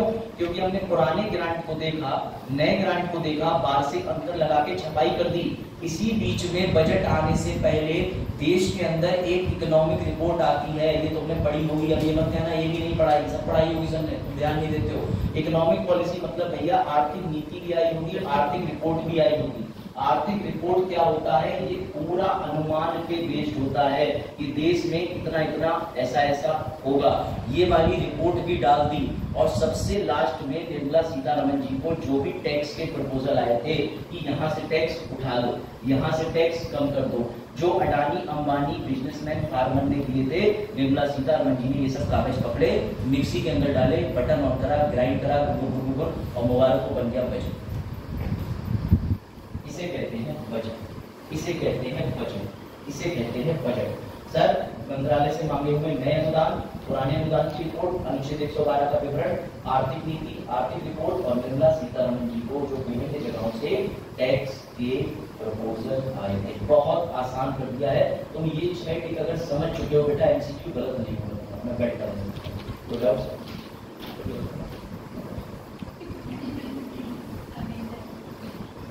आशीर्वादी झांसी में कही अगर 5 रुपए में 4 रुपए जोड़ो तो 9 रुपए, लेकिन मुझे 10 क्यों आ रहा है? देखो ध्यान से, इधर समझ में आया आपको कुछ? मैं हमेशा राजू नाम लेता हूँ, नाम एडिट करो, शिवी नाम है ना। और वैसे कॉलेज में क्या चलता? कॉलेज में भी शिवी चलता, शिवी का चलता, शिवी आगे। तो मैं हर बात में बीच में नहीं ऐसी फैलानी है। देखो इधर सो लेना है, इतना इंपॉर्टेंट मुद्दा चल रहा है, उनका भी जेब का बजट गड़बड़ है। पापा की 2000 सोचा 3000 और दे देते, पेंसिल आ जाती है। चलो देखो इधर टैक्स प्रपोजल, अब सुनो ध्यान से। इधर पीछे तीनों जरा लो, बताओ बताओ तुमने भी क्या 6 चीजें देखी? बताओ भैया, कौन बताएगा? हिंदी अंग्रेजी तुक्का कैसे भी बताओ, क्या 6 चीजें भी तुमने देखी? प्रयास करो सूरज, 2 भी बता दो, 3 भी बता दो, चलेगा। बताओ। वेरी गुड, पहले सूरज से लेके चलो। अरे अच्छा, 2 और है आर्थिक, इकोनॉमी की रिपोर्ट, वेरी गुड। और सबसे लास्ट में छठी चीज ताली बजाओ सूरज अपने लिए, और तुम्हारा टीचर के लिए बजाओ। बस ठीक है, मैंने कहा तो नहीं था वॉइस चलो। तो मेरी बात समझो, तुम्हें अगर ये चीज समझ आ गई तो अभी भी मुबारक हो, बजट पूरा नहीं हुआ। सर क्यों? सर क्यों बेटा? वो इसलिए क्योंकि तुमने बजट बनाया है। क्या करा है? बनाया। लागू कौन करेगा? लागू लागू लागू इनेक्टमेंट, लागू बजट बनाने की प्रक्रिया को फिर से एक बार समझ लो स्टेप में। सर पहली स्टेप में सामने जाके फिर से रिवाइज करा रहा हूँ, अपनी कॉपी में चाहे फ्लो चार्ट बनाओ चाहे रट लो। सबसे पहले निर्मला सीतारमण जी फरवरी 2024 में बजट पेश करेंगी। बजट पेश करने से पहले 6 महीने पहले काम शुरू करना पड़ेगा। तुम्हें भी अपने घर में दिवाली में अगर कोई बड़ी चीज मिक्सी लानी है तो पैसा अभी से जोड़ना पड़ेगा, जब तक कि तुम्हारे पास अलग आय से आया हुआ पैसा ना हो, समझ गए? तो इसलिए अगर तुम्हें अपने घर का बजट बनाना है तो दिमाग में पहले से लेके चलो। निर्मला सीतारमण जी को पूरे भारत का बजट बनाना है तो वो सोचो कितने महीने पहले से लग जाएंगे। उन्होंने अगस्त और सितंबर के माह में एक नोटिस बनाया, परिपत्र बोलते हैं, जैसे तुम्हारी विज्ञप्ति अखबार में निकलती है, यूपीएससी आरओ के फॉर्म आ गए, एपीएस के फॉर्म आ गए। उसके बाद वो विज्ञप्ति उन्होंने 2 जगह पहुंचाई। पहला कोर ग्रुप को, ऐसे ग्रुप के विभागों को पहुंचाई, सीएजी सीजीएस सेक्रेटरियों को, क्यों? कि आ जाओ, मुझे तुम्हारी जरूरत है, मुझे बनाना है बजट। दूसरी तरफ से वो जो विज्ञप्ति थी उसे किसके पास पहुंचाया? विभागों के पास। बेटा विभाग बहुत सारे हैं, उन विभागों के पास जब पहुंचाया तो उन विभागों ने बदले में जब जैसी नोटिस पढ़ा कि अरे मैडम कह रही है बताओ कितना पैसा चाहिए, लेकिन साथ में मैडम ने रेड पेन से एक चीज और लिख दी कि तुम्हें पिछली बार जो हमने पैसा दिया था उसके खर्चे का हिसाब भी चाहिए। तो वो 2 चीजें भेजेंगे बदले में मैडम को। एक बात तो ये कि नया पैसा जो चाहिए, पुराना खर्चा जो करा। कोई डाउट? जैसे ही हमारी निर्मला सीतारमण जी को ये मिल जाएगा, अब उनकी जो टीम बैठी हुई है जिसे उन्होंने नाम दिया एक्सपेंडिचर डिपार्टमेंट, यानी कि उन्होंने एक अलग से विभाग बनाया है जो सिर्फ व्यय, एक होता है आय और खर्चे को बोलते हैं व्यय। तो जो खर्चा विभाग है वो बेटा एक कागज बनाएगा ऐसे करके, उस पे एआरओ बनोगे लिख देगा। समझ गए? एआरओ बनोगे मतलब जो ट्रिक थी, actual expenses, original revenue expenses, अगले साल के लिए बजट एस्टीमेट बना के ये 4 ग्राउंड डाल के मैडम को दे देगा। मैडम कहेगी अच्छा डिपार्टमेंट ने ऐसा कहा, ओके मैं देख लूंगी। उसके बाद मैडम उस कागज को रख देती है। अभी ये बजट कुछ नहीं बोला जाएगा, ये बोला जाएगा मेरा एक काम पूरा हुआ, सरकारी विभागों से मुझे ब्यौरा मिल गया। अब मैडम करेंगी प्री बजटरी मीटिंग, यानी बजट बनने से पूर्व लोगों से जाके मीटिंग करेंगे। ये कई सारी होती है, 13, 14, 15, 16 मैडम के ऊपर, जितनी चाहे मीटिंग करो, नो रोक करो, कोई डाउट? अब जैसे मैडम मीटिंग करेंगी, मीटिंग के जस्ट बाद में वो फिर से एक रिपोर्ट तैयार कराएंगी जिसे ब्लू प्रिंट का नाम, ब्लू शीट का नाम दिया था। तो जो ब्लू शीट है उसमें अलग अलग उनकी जो कोर टीम है वो आज एक पन्ना बनाएगी या कई पन्ने बताएगी, उसमें मैडम टिक मार देंगी, ये ठीक लग रहा है मेरे को, ये ठीक लग रहा है, क्योंकि निर्मला सीतारमण जी जेएनयू की है, विश्व में तुम्हें पता होना चाहिए कि क्या उनके अचीवमेंट है, वो फॉरेन के लिए भी मनी से संबंधित सब देखते हैं, पता होगा। निर्मला सीतारमण जी का बैकग्राउंड जानना बहुत स्ट्रॉन्ग है, फाइनेंस के मैटर में इंडिया छोड़ो विदेशों में काम कर चुकी थी, एक बार पढ़ना उनके बारे में। इनफैक्ट जो मोस्ट पावरफुल वुमेन की सूची आती है ना, उसमें भी वो बनी रहती है, तो देख ठीक। उसके बाद निर्मला सीतारमण जी प्री बजटरी मीटिंग्स के बाद जो उन्हें ब्लू शीट मिलेगी, उसमें काम की चीज मिली तो ठीक है, तो भी शीट निकलवा के अलग कॉपी पेस्ट करा दी, शीट को जला दिया। क्यों? क्योंकि बेटा इसमें कुल मिलाकर के ये भी कहीं ना कहीं दर्ज होता है कि 550 करोड़ रुपया जो ब्लैक मनी या ब्लैक बजट बन गया था वो कहाँ गया, जिसका आज तक कोई पता नहीं चला। वैसी रिपोर्ट बाहर जाएगी बवाल मची, तो ऐसी रिपोर्ट को खत्म करना भी जरूरी है। तो ऐसी रिपोर्ट जब मैडम खत्म कर देगी, उसके बाद एक ब्लू शीट वगैरह का सारा काम हो गया, फिर वो जाएंगी एक दिन हमारे ऑनरेबल प्राइम मिनिस्टर जी के पास। क्यों? कि देखो मैंने सरकारी ग्रांट की अलग रिपोर्ट बनाई, प्री बजट मीटिंग की अलग रिपोर्ट बनाई, दोनों को मिलाकर के ये रहा बजट। अब क्या मैं बजट की घोषणा कर दूं तो हमारे पीएम साहब एडवाइस देंगे कि मुझे तो ठीक ठीक लग रहा है। अब जैसे ही उन्होंने कहा मुझे ठीक ठीक लग रहा है, निर्मला सीतारमण जी हैप्पी हो गई और बजट बन गया। इसे कहते हैं मेकिंग। तो निर्मला सीतारमण जी के बजट में ये 6 चीजें मिली। विभागों से मांगा हुआ हिसाब जो कि 2 चरण में है, पहला पुराना, दूसरा नया, तीसरा अनुच्छेद 112 यानी वार्षिक ब्यौरा कीजिए सभी चीजों का, देश में सुझाई हुई आर्थिक नीति, आर्थिक रिपोर्ट और tax proposal of the government. कोई डाउट? अगर तुम्हें स्टेप उंगलियों पे नहीं याद है तो बेटा चुल्लू पर पानी लो और ऐसे पीछे फेंक देना, और उसके बाद क्योंकि उसमें तो डूब के तो कुछ कर ही नहीं सकते, तो इसलिए ये है कि फिर से याद करना। तुम्हें ऐसे याद होनी चाहिए, गेम्स में तुम्हारा दिमाग is like Usain bolt, 9 second के अंदर 100 मीटर भागने वाला होना चाहिए। जैसे ही तुम आंसर देखो बजट, यू आर लाइक तो तब आएगा जब तुम बजट में 20 पन्ने घर पे 1 साल पहले से लिख रहे हो। अब जिसने ये प्रक्रिया 1 महीने पहले शुरू करी उसका गेम्स नहीं हो पाता, जिसने ये प्रक्रिया 2 साल पहले शुरू करी वो रैंक मार देता है। समझे? इतना ही अंतर होता है। तुम्हें ये बजट के 6 बिंदु कब तक याद है मुझे नहीं पता। आज सोनू नहीं आए, लेकिन सोनू ने कल बहुत बढ़िया बिल बनाने की भूमिका दी। आप किसी दिन हम लोग रैंडम 10 दिन बाद सोनू का फिर से टेस्ट लेंगे, तो सोनू लेंगे सर जी आप तो कुछ मैं भूल गया, क्योंकि सोनू रिवीजन नहीं है। अब ये वीडियो देख के रिवीजन करके आ जाए 10 दिन बाद। चलो अब ध्यान से सुनना। एक दिन अश्मित को पता चला अश्मित का रिश्ता तय हो गया, तो इंडिया में कोई भी शुभ कार्य होता है तो क्या खाते हो? मिठाई। बेटा पूरे देश का बजट बन गया है, बन लागू नहीं हुआ है। तो निर्मला सीतारमण जी के जब तुम इस चीज को बजट कह रहे हो तो मुबारक हो, निर्मला सीतारमण जी क्या खिलाएंगी सबको? हाँ, अगर मैं तुम्हें नहीं दिखाता तो तुम्हें लगता अरे सर जो मार रहे बड़ा कर रहा दिखाया था। अब सुनो बेटा, सबसे कमाल की बात जो मैं तुम्हें इस आर्टिकल में पढ़ाने जा रहा हूँ वो चीज एमसीक्यू बनेंगे। समझो, निर्मला सीतारमण जी ने हलवा खाया और खिलाया और जितनी भी कोर टीम, जितने भी वित्तीय सचिव थे सबको इकट्ठा करा नॉर्थ ब्लॉक में। कौन से नॉर्थ? उत्तरी ब्लॉक में ले गए और वहां उनसे कहा कि अपने परिवार को जो मैसेज डालना है डाल दो। सब घबरा गए, मैडम क्या करने वाली? बोले घबराने का नहीं, जब से बजट बन रहा है तब से हम ये काम कर रहे हैं। सबको एक कमरे में ले जाके बाहर से मोटा वाला ताला डाल दिया और सबको कर दिया लॉक, ताकि ये बजट बन चुका है, अब जाकर के कहीं बक ना दे। अगर तुम्हें मजाक लग रहा है तो पढ़ो, तो ये पढ़ो पहले, ये पढ़ो, ये पूरा पढ़ना जाओ, पढ़ो। जो औपचारिक रूप से बजट से जुड़े विभिन्न दस्तावेजों की छपाई को हरी झंडी दिखाता है, जो महीनों तक चलने वाली लंबे समय से चली आई बजट निर्माण प्रक्रिया की समाप्ति है। परंपरा है ये परंपरा। हलवा खिलाना कहाँ लिखा है बेटा? परंपरा प्रतिष्ठा, कौन बने करोड़पति? ठीक है, देखो दशकों से चली आ रही परंपरा के अनुसार हलवा एक लोकप्रिय भारतीय मिठाई जिसे शुभ माना जाता है। एक विशाल का बैठे हैं, विशाल तो अच्छा ये प्रमोद है कि भाई विशाल की एक विशाल कढ़ाई में तैयार किया जाता है और वित्त मंत्रालय के कर्मचारियों को परोसा जाता है। वित्त मंत्री कढ़ाई को हिलाकर ऐसे, उसके बाद अधिकारियों को मिठाई परोसकर आगे बढ़ते हैं तथा मध्य दिल्ली में वित्त मंत्रालय के नॉर्थ मैंने अभी बोला नॉर्थ ब्लॉक के बेसमेंट में होता है, जहां एक विशेष प्रिंटिंग प्रेस भी स्थित है।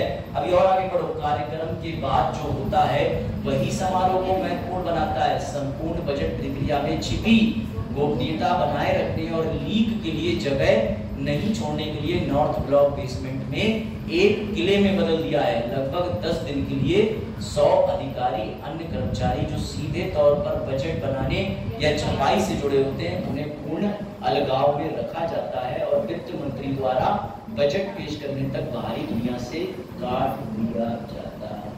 तुम ये अखबार पढ़ के ये प्रोसेस तक पहुंचने से पहले नहीं जानते, अखबार समझ नहीं आता। जो तुमसे कह रहा है अखबार पढ़ो पढ़ो पढ़ो, मैं कह रहा हूँ सिलेबस करो करो करो, फिर अखबार पढ़ो पढ़ो पढ़ो, समझ गए बेटा? शादी रिश्ता ले जाने के बाद होती है, शादी के बाद रिश्ता नहीं ले जाते।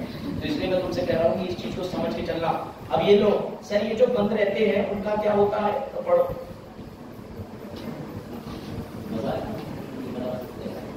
हेलो पढ़ो, क्वेश्चन बनेंगे। इंटेलिजेंस ब्यूरो द्वारा 24 घंटे किसके द्वारा इन पर नजर रखी जाती है? जो 100 लोग, जो 100 कर्मचारी बंद है, आईबी और रॉ। भैया साफ साफ लिखा है, मैं घर से लिख के नहीं लाया हूँ। इस अखबार पे क्लेम ठोक देना, ये रहा तुम्हारा अखबार, ये Deccan Herald, one of the leading newspaper, समझो। इंटेलिजेंस ब्यूरो द्वारा 24 घंटे निगरानी, संगरोध अवधि के। बेटा ये जो अवधि होती है जिस दिन सब बंद करे जाते हैं, किसी को इसका अर्थ नहीं पता, इसे संगरोध अवधि कहते हैं। जिंदा एमसीक्यू फिर से तुम्हारे सामने, कोई बता दे इस बात को तो देखो, इसे कौन सी अवधि कहते हैं?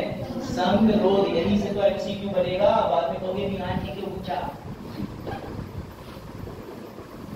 तो बजाना सब नहीं ऐसा कब तक बेटा लगा कावे मजा सूरज, सूरज को तो मजा आ रहा। कल सूरज शाम को आना, सूरज उसके बाद सूरज को लगा यहाँ से छुट्टी मारी नहीं, मध्यम पड़े नहीं, छुट्टी नहीं मारी तो समझो भैया प्रज्वलित रहोगे हमेशा। ब्लू फिल्म निकलेगी जब ऑक्सीजन ज्यादा होती है। छोड़ो एनवायरमेंट में समझ में आया? ध्यान से समझना, इसमें साफ साफ लिखा है बेटा ये जो संगरोध अवधि होती है, कोई संपर्क नहीं, पर्यवेक्षित फोन कॉल यानी आपातकालीन स्थिति में भी व्यवस्थाएं रहती हैं, लेकिन सीसीटीवी का एक मजबूत नेटवर्क रहता है, फोन नहीं आते, फुलप्रूफ साइबर सुरक्षा, बातों का ध्यान, सब कुछ। और दिलचस्प बात ये है 1950 तक बजट दस्तावेज राष्ट्रपति भवन में मुद्रित होते थे, लेकिन उसी वर्ष एक लीक होने के बाद ऐसा करा जाता है। बेटा उन्हें शौक नहीं है बंद करने का, एक बार बजट लीक हो चुका है राष्ट्रपति भवन से, तो अब उन्हें हम मिंटो रोड पर स्थित नॉर्थ ब्लॉक के अंदर जो किला बना है बेसमेंट, वहां रखते हैं। तुम्हें आई थिंक इससे ज्यादा बढ़िया आर्टिकल नहीं मिलेगा समझने को, लेकिन इसीलिए पुराने बच्चे रजिस्ट्रेशन की मांग कर रहे हैं। तो बच्चों को मैसेज आ रहे हैं कि सर बिना रजिस्ट्रेशन के आ जाए। देखो बेटा बिना रजिस्ट्रेशन के मेरे हाथ में नहीं है, एडमिनिस्ट्रेशन से बात करो, मैं जो क्वालिटी दे रहा हूँ वो मेरी मर्जी है तुम्हें देना। 1980 से स्टाइल प्रिंटिंग प्रेस रहा है, ये सब तथ्य स्टूडेंट, ठीक है? ये मिला तुम्हें अखबार का लिंक, ये लो, ये देखो सही कब निकला था बेटा? ये भी 18 जनवरी 2023 का है, समझ गए? हलवा सेरेमनी, हलवा सेरेमनी छोटी चीज नहीं है। कोई कहते बजट में हलवा खिलाते हैं, तो हाँ जी। अब हलवा खिलाने के बाद क्या करते हैं? सबसे पहले भी तुमने लेख में पढ़ा, प्रिंट को भेजते हैं, प्रिंट प्रिंट प्रिंट। बाद में हलवा खिला के कहते हैं तुम्हारे हवाले वतन साथियों 10 दिन के लिए गायब हो जाओ। तो भैया 10 दिन सभी जो बजट से जुड़े हैं। यहाँ पर पिछली बार एक सवाल आया था, तो मैं तुमसे पूछता हूँ, क्या निर्मला सीतारमण जी बंद किया? बेटा वो डायरेक्टली बजट में इन्वॉल्व तुम्हें दिख रही है नहीं, कुछ नहीं काम है, वो तो बस ब्लू प्रिंट ले रही है, पढ़ रही है, बस चला दे रही है। अभी वो जाएंगी प्राइम मिनिस्टर के पास, राष्ट्रपति के पास जाएगी, कैसे चली जाएंगी? बंद कर दोगे? नहीं, वित्तीय मंत्री साहब बंद नहीं होते, सोचने की बात है। सीधे लिखा था 100 कर्मचारी जो छपाई से डायरेक्ट और अप्रत्यक्ष रूप से जुड़े हुए हैं, ये ध्यान रखना। कहीं मैडम का नाम आया ही नहीं, उन्हें बंद नहीं करना है, कंफ्यूज मत होना। कोई तुमसे पिताजी पूछे बताओ बेटा ये सवाल 1 करोड़ रुपए का है, बंद कर देंगे तो भी नहीं। अगर पापा तुम चाहो बंद कर सकते वैसे मतलब देखो तुम लोग बड़े। उसके बाद सर अब तो सर ना, अब तो सर बजट बन गया ना, बन गया, अब तो बजट लागू हो गया। नहीं नहीं नहीं बेटा, अगर तुम्हें लग रहा है कि बजट लागू हो गया तो अभी तुम धोखे में हो। क्यों? क्योंकि बजट एक धन विधेयक है, तो उसका भी खेल समझो। अब जैसे ही हलवा ओवर हुआ, हमने देखा निर्मला सीतारमण जी अपनी गाड़ी में ट्यूब ट्यूब ट्यूब करके बड़ा तेजी से भागी, बहुत तेजी से। सारे लोग बंद, निर्मला सीतारमण जी भागी। और निर्मला सीतारमण जी जैसे ही भागी, वो गई secretary general of Lok Sabha. Sir ये कौन सा पद होता है बेटा? जब तुम सीनियर आईएएस करके सचिव बन जाओगे तो तुम्हें लोकसभा के कार्यों को देखने के लिए एक टीम दे दी जाएगी, उसमें तुम प्रिंसिपल सेक्रेटरी कहलाओगे तुम्हारे नीचे भी सचिव होंगे, और जो प्रिंसिपल सेक्रेटरी की टीम है वो लोकसभा की अलग होती है, राज्यसभा की अलग होती है। यानी तुम IAS बनने के कायदे में देश को चलाओगे। तुमसे हर समय हमारे ऑनरेबल प्राइम मिनिस्टर ही फोन करके भी पूछेंगे सुबह के 5 बजे क्या तुम्हें सूरज दिख रहा है, तो कहोगे हाँ मुझे भी दिख रहा है, तो तुम दोनों के बीच एक मोमेंट बन जाएगा। Moment of connection of politically interference, समझ रहे? नॉट ये वाला मोमेंट नहीं, हाँ समझ लो DBUSHOLA वाला नहीं। देखो मेरी बात समझो, कैबिनेट सेक्रेटरी क्या हुआ, अरे भाव बोला, समझ रहे हो? उसके बाद जो सेक्रेटरी जनरल यानी हमारे जिनके अंडर में पूरे भारत के एक तरीके से DM होंगे, जो फोन करते हैं तो DM साहब वहीं खड़े होकर सैल्यूट मारते हैं उन्हें, चाहे भले वो कमरे छोड़ो कहीं भी बैठे हो 4 दीवारी के अंदर, तब भी हाथ सच जाए। तो ऐसे वाला तो सेक्रेटरी जनरल साहब अपने से बॉस को देंगे पावर, जिसपे और ज्यादा है स्पीकर को, स्पीकर को, और स्पीकर महोदय किसको ले जाके देगा, राष्ट्रपति को, और राष्ट्रपति जी कहेंगे मैं आज दिनांक 2 फरवरी को ये दिन मुकर्रर करता हूं कि इस दिन बजट पेश किया जाए। क्यों राष्ट्रपति की बजट पेश से पूर्व अनुमति ली? क्योंकि सर ये धन विधेयक है। कौन सा विधेयक है? धन विधेयक है। और जैसे ही हमारी फाइनेंशियल मिनिस्टर जी को दिन पता चल गया, मुबारक हो, अब वो पहुंच जाएंगे। लेकिन सर अब तो बजट लागू हो गया, नहीं अभी भी बजट लागू नहीं हुआ है। ध्यान से सुनो, ये देखो सबसे पहले तुम्हारे लिए लापरवाह बच्चे जो कल नहीं आए थे, आज तो सोच रहे होंगे ये हो गया कम, आई डोंट अंडरस्टैंड। अब जो कल आए थे अच्छे बच्चे हमारी बिल्ली की तरह चश्मा लगा के, हमसे पूछ के देखो ठीक है, देखो पहले अच्छे बच्चे, अरे हमें पूरा बजट पता है, चश्मा लगाए मेरे भी लगा ये इत्तेफाक ये कि ज्यादातर अच्छे बच्चे चश्मा लगाते हैं, ऐसा इत्तेफाक है। अभी बच्चे आप लग गए चश्मे, आप कल ही लो 150 रुपए में मेले से खरीदे जाएंगे, ऐसा कोई लॉजिक नहीं। ये सब आई साइड पे डिपेंड है। अगर सिर्फ चश्मा लगाने वाले होते तो वो उसामा बिन लादेन आतंकवादी ना चलते। लापरवाह बच्चे, ठीक है बेटा, वीडियो समय से आ जाएंगे, देख लेना, सुबह दोपहर शाम की टाइम, पापा को भी दिखाना चाहिए, तुरंत मीटर घर में चला देना, पापा देखो, पापा टेंशन तो देखो ध्यान से, जब इतनी इंपॉर्टेंट बात होता है तो ऐसा करना। हाँ ठीक। एक तीसरा वाला ब्लॉग मिस हो गया, उसमें लिखा था कीचड़ बच्चे, कीचड़ जो करते हैं समाज में कीचड़, ठीक है अब समझ गए? तो बेटा अभी हमने जो अधिनियम बनाया है, तुमने देखा मनी बिल अभी से निर्माण हुआ है, अभी तो तुम्हारे साथ और गेम चलेगा, अब तुम और रोगे। क्यों? क्योंकि बेटा इसके लागू करने की 6 स्टेप अलग है। अब लागू करना बिल्कुल अलग प्रक्रिया में चला गया। सर अभी बजट बना के हलवा खिला के क्या हम दुखी थे? हाँ तुम्हारी स्थिति ऐसी हो जाएगी। तुम लोग हिंदी के शब्द पढ़ो, बोल के सुनो। हाँ बोलो बोलो, कौन बोले?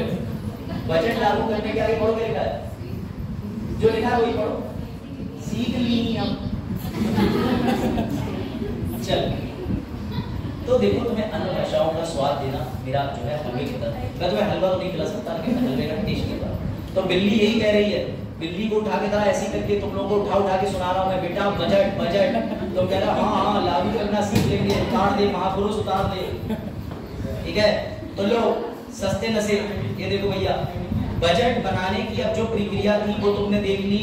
इसकी लागू करने की प्रक्रिया में 6 चरण होते हैं। और बेटा अंग्रेजी में बजट में कितने अक्षर होते हैं? सही है, सस्ती ट्रिक एक और मिल गई, ठीक है? सस्ती ट्रिक लगी हुई ट्रिक थोड़ी 6 तो याद भी रख सकते हो, लेकिन भूल ना जाओ तो तुम्हारे सामने क्वेश्चन में बजट लिखा है, बोले कैसे बनाते थे, कैसे बनाते थे, लागू कैसे करते थे। सर ने बताया 6 स्टेप दिया, हाँ 6, समझ गए? लो अब ये डिब्बा रखो, रखो डिब्बा। अभी नीम आई गया और आएगी, चिंता ना तुम लोग एग्जॉस्टेड हो जाओगे, लेकिन क्या करें, बजट ठीक में पढ़ाना ही पड़ना। भूल लग रही है, जूम कर दे बस खुश। अंग्रेजी हिंदी देखो ध्यान से बेटा, सुनो ध्यान से। अब तुम एक चीज समझो, बजट बन गया था, राष्ट्रपति की अनुमति मिल गई थी। अब निर्मला सीतारमण जी क्या करेगी? बजट प्रस्तुत करेगी। कहां प्रस्तुत करेगी? सबसे पहले लोकसभा में। क्या सिर्फ लोकसभा में? लोकसभा और राज्यसभा दोनों जगह, कोई डाउट? निर्मला सीतारमण जी जब बजट पेश करेंगी तो एक विधेयक है, bill bill bill motion. Motion पे हमेशा क्या होता है? डिस्कशन, बहस। जब बहस हो जाएगी, सुनो, उसके बाद हो जाएगी छुट्टी। ये जो छुट्टी हो जाएगी ना, ये सबसे महत्वपूर्ण स्टेज है। इस छुट्टी में बिल का ऐसा अचूक निरीक्षण किया जाएगा, समितियों का रोल आ जाएगा, तुम्हें पता चलेगा कि कौन कौन सी समिति। अभी तो जब मैंने तुम्हें प्रस्ताव पढ़ाए थे तो प्रस्ताव भी अभी और पढ़ाऊंगा। अभी तो नीति, आर्थिक, कई तरीके के प्रस्ताव और बचे हैं, लेकिन मैं उसी समय पढ़ा देता तो तुम्हारे काम नहीं आते, वो इसके साथ जोड़ के पढ़ाऊंगा। सुनो, फिर जब बोर्ड पे डिस्कशन होता है, डिबेट होती है, तो उसके बाद क्या होता है, बोर्ड पड़ेगा। उसके बाद पैसा, ये रहा यहाँ तक 4 स्टेप।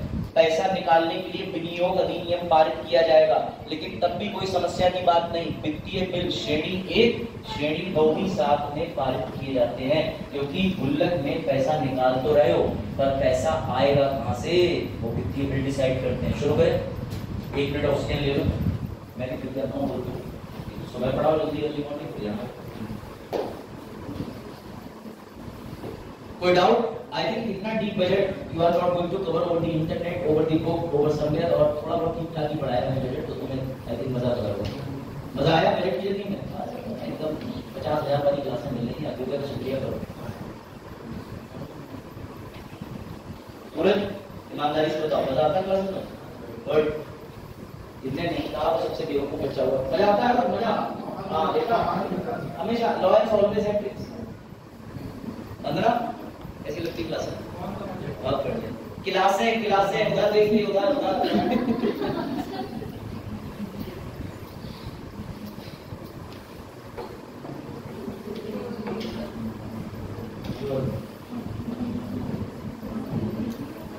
चलो बढ़े आगे बढ़े कि चक्कर आएगी नहीं। हिंदी में लिख लो, अभी बार-बार ये डब्बे पे मैं चर्चा करूंगा, आगे डब्बा अंग्रेजी में चलेगा और तुमसे कहूंगा डब्बे में डब्बे के बजट बन गए नहीं।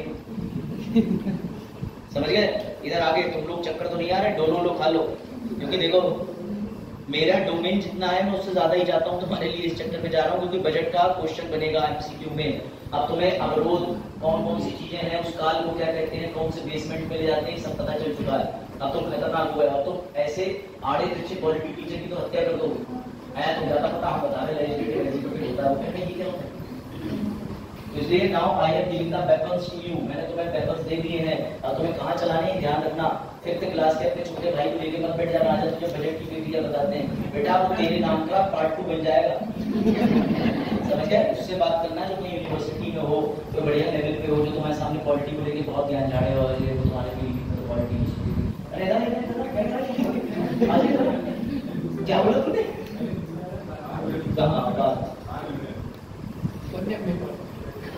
ठीक है, तो बढ़े आगे। आप समझो, जैसे ही लास्ट में अभी निर्मला सीतारमण जी ने, मैंने तुम्हें बताया, उन्हें डेट मुकर्रर कर दी गई जो ब्लैंक थी। अरे प्रोजेक्टर चल जाओ, चल गया। देखो बेटा ध्यान से, जैसे ही हमारी ऑनरेबल फाइनेंशियल, आप ध्यान से सुनना, मैं थोड़ा स्लो जाऊंगा और तुम्हें बड़ा स्मूथली रटवाने की कोशिश करूंगा, क्योंकि ये स्टेप नहीं है, भूल जाओ चलो।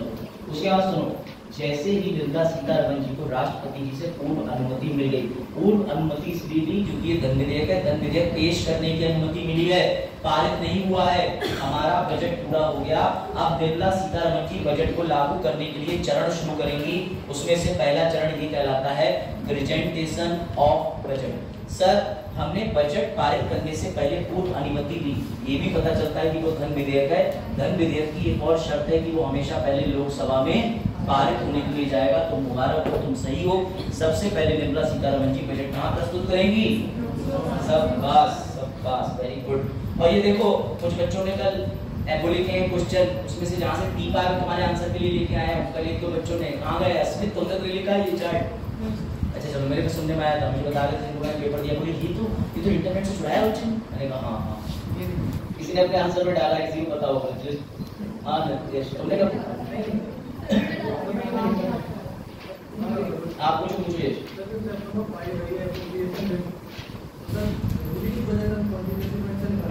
हमेशा नहीं, बजट कॉन्टिजेंसी फंड से तो निकल ही नहीं रहा।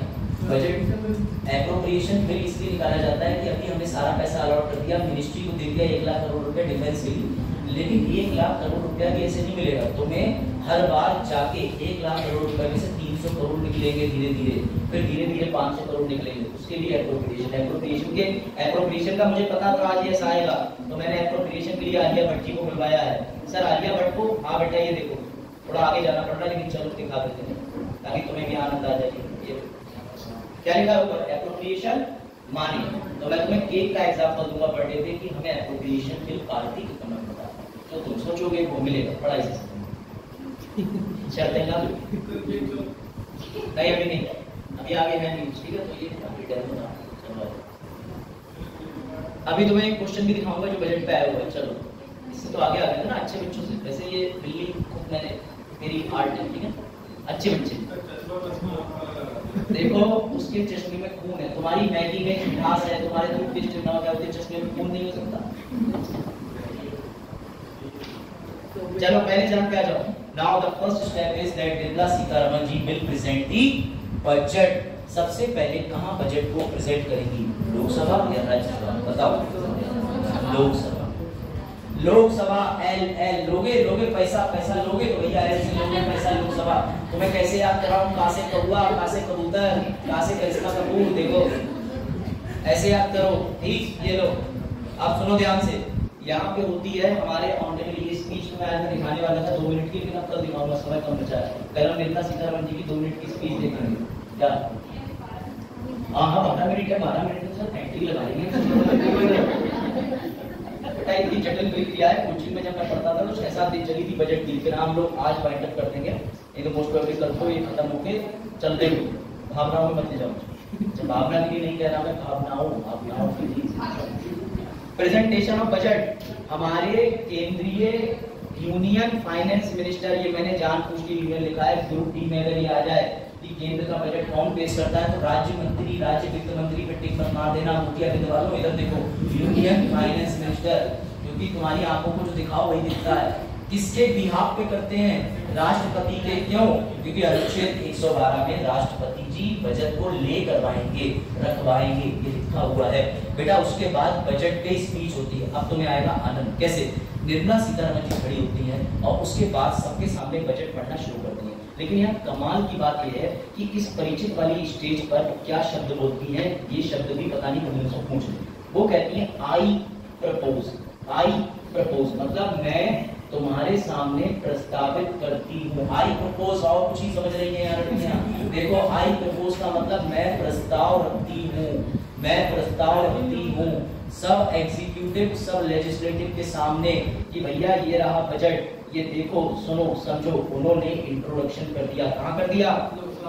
अब मेरी बात समझना, जैसे ही उनकी स्पीच, इनकी वित्तीय मंत्री जी की स्पीच पूरी होगी लोकसभा के अंदर, बेटा ध्यान से समझना, तो पूरा का पूरा कागज अखबार दैनिक जागरण में इतने बड़े पन्ने पर लिखा होगा, इधर गोला बना होगा, इधर सेंसेक्स बना होगा, इधर किताबें बनी होंगी और पूरा पन्ना अखबार का रंगा होगा केंद्रीय बजट से। होता है। इतना ही नहीं, जब वो बजट पढ़ देंगी तो फिर तुम राज्यसभा लोकसभा जहां भी पढ़ा है उसकी वेबसाइट पे बजट की कॉपी प्राप्त कर सकते हो। अब इतना ही नहीं, उन्होंने ग्रुप भी चलाए हैं, माई गवर्नमेंट ऐप भी आती है, उसपे से भी बजट की कॉपी डाउनलोड कर दोगे जब वो पढ़ देंगी।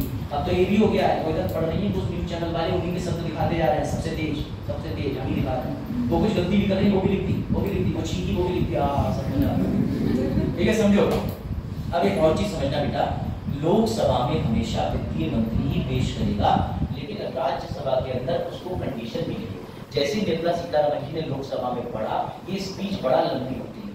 अगर कोई मंत्री बीच में बीमार है, उसकी तबीयत नहीं ठीक है, तो हाँ वो इस स्पीच को कट शॉर्ट कर सकता है। ठीक इस स्पीच के लिए निर्मला सीतारमण जी ने एक ऐतिहासिक काम ये करा कि पहले कागज से बजट पढ़ा जाता था।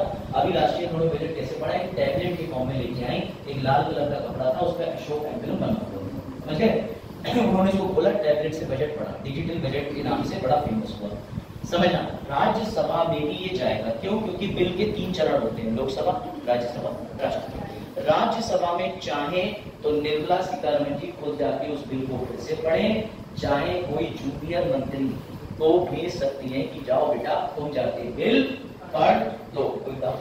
इसे कहते हैं इंट्रोडक्शन स्टेज। लो ये लिखा हुआ, बजट पेश होने के बाद लोकसभा राज्यसभा दोनों में सामान्य चर्चा होती है। अब बेटा सुनो, जब यहीं पर निर्मला सीतारमण जी बिल पढ़ रही होती है तो अपोजिशन खड़ा हो जाता है, और कई बार ऐसा हुआ है कि लोकसभा के बाहर कुछ लोग सिलेंडर सिर पर रख के प्रदर्शन करते हैं, वो इसी समय पर कर देते हैं। कि अरे तुमने सब्सिडी ज्यादा नहीं बढ़ाई, 18 रुपए आने हैं, तो इस तरीके में सामान्य चर्चा हो जाती है। लोग कहते हैं अपोजिशन भी पेट्रोल के दाम BS6 टेक्नोलॉजी, इस तरीके से बात होती है। बात आई समझ कि नहीं? तो इस पर जो चर्चा होती है वो आम होती है।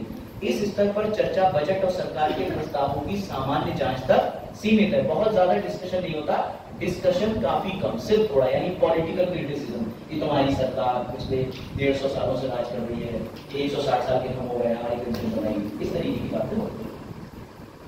अब इस पे आ जाओ और क्वेश्चन बताओ। ले भैया ले, जिंदा क्वेश्चन 2019 को बताओ बिना क्वेश्चन के कैसा है? अच्छा,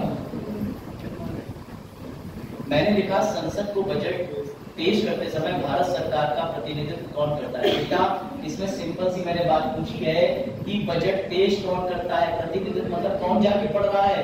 बेटा गृह मंत्री, सिंपल आंसर है।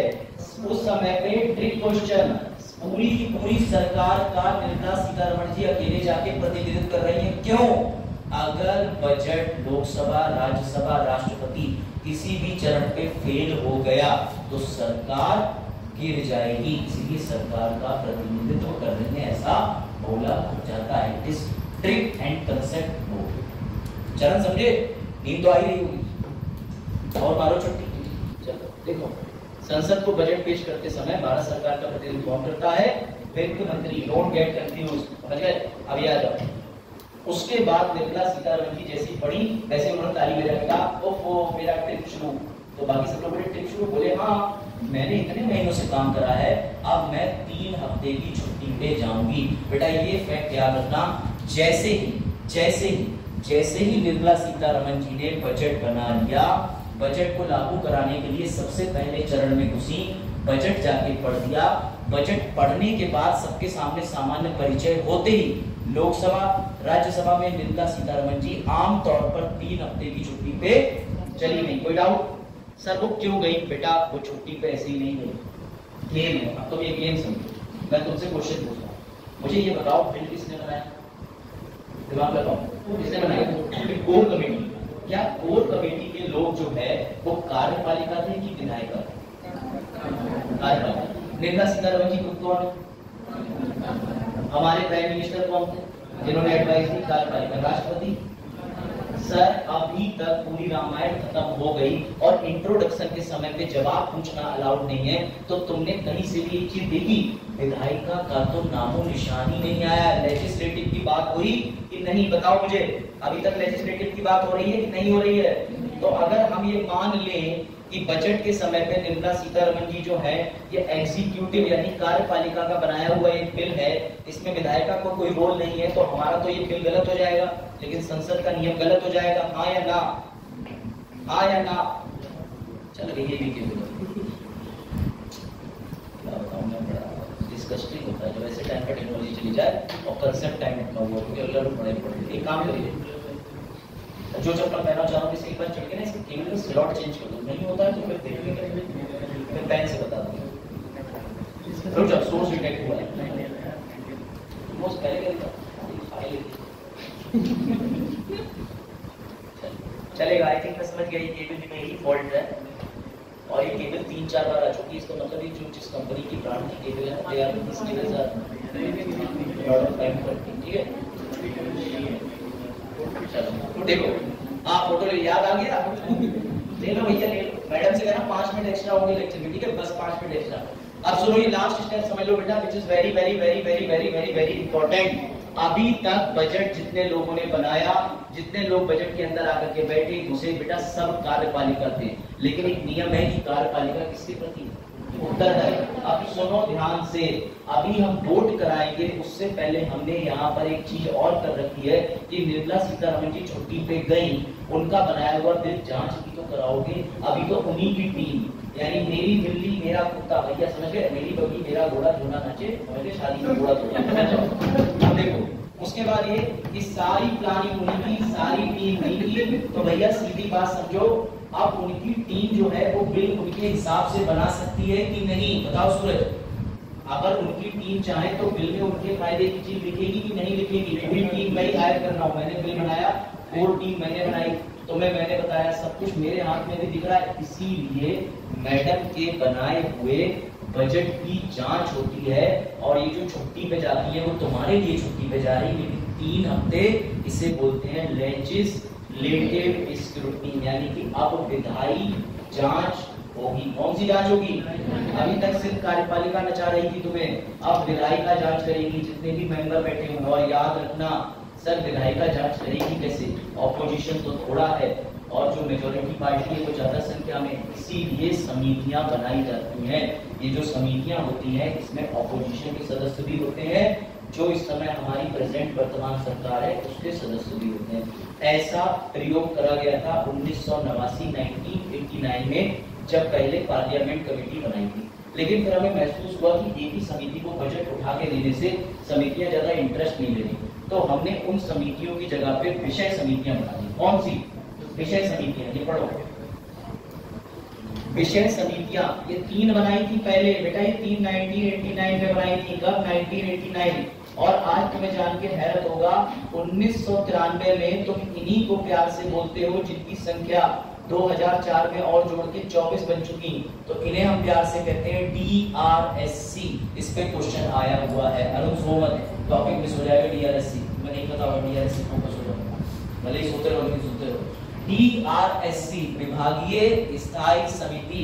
अब इसमें गेम समझो, इधर शर्मा जी, इसमें गेम ये है बेटा, इसमें लोकसभा राज्यसभा दोनों के सदस्य होंगे, समितियां 24 हैं, सदस्य 31 हैं। इसकी खासियत जानते हो क्या है? इस समिति की खासियत ये है, इसमें एक भी व्यक्ति मंत्री नहीं हो सकता। अगर ये बनी, कोई मंत्री बना इसमें जाने के बाद, तो उसको तुरंत निकाल देंगे। सर कैसे? इसके पीछे लॉजिक समझना, पढ़ो ये मैंने कहा, पढ़ो।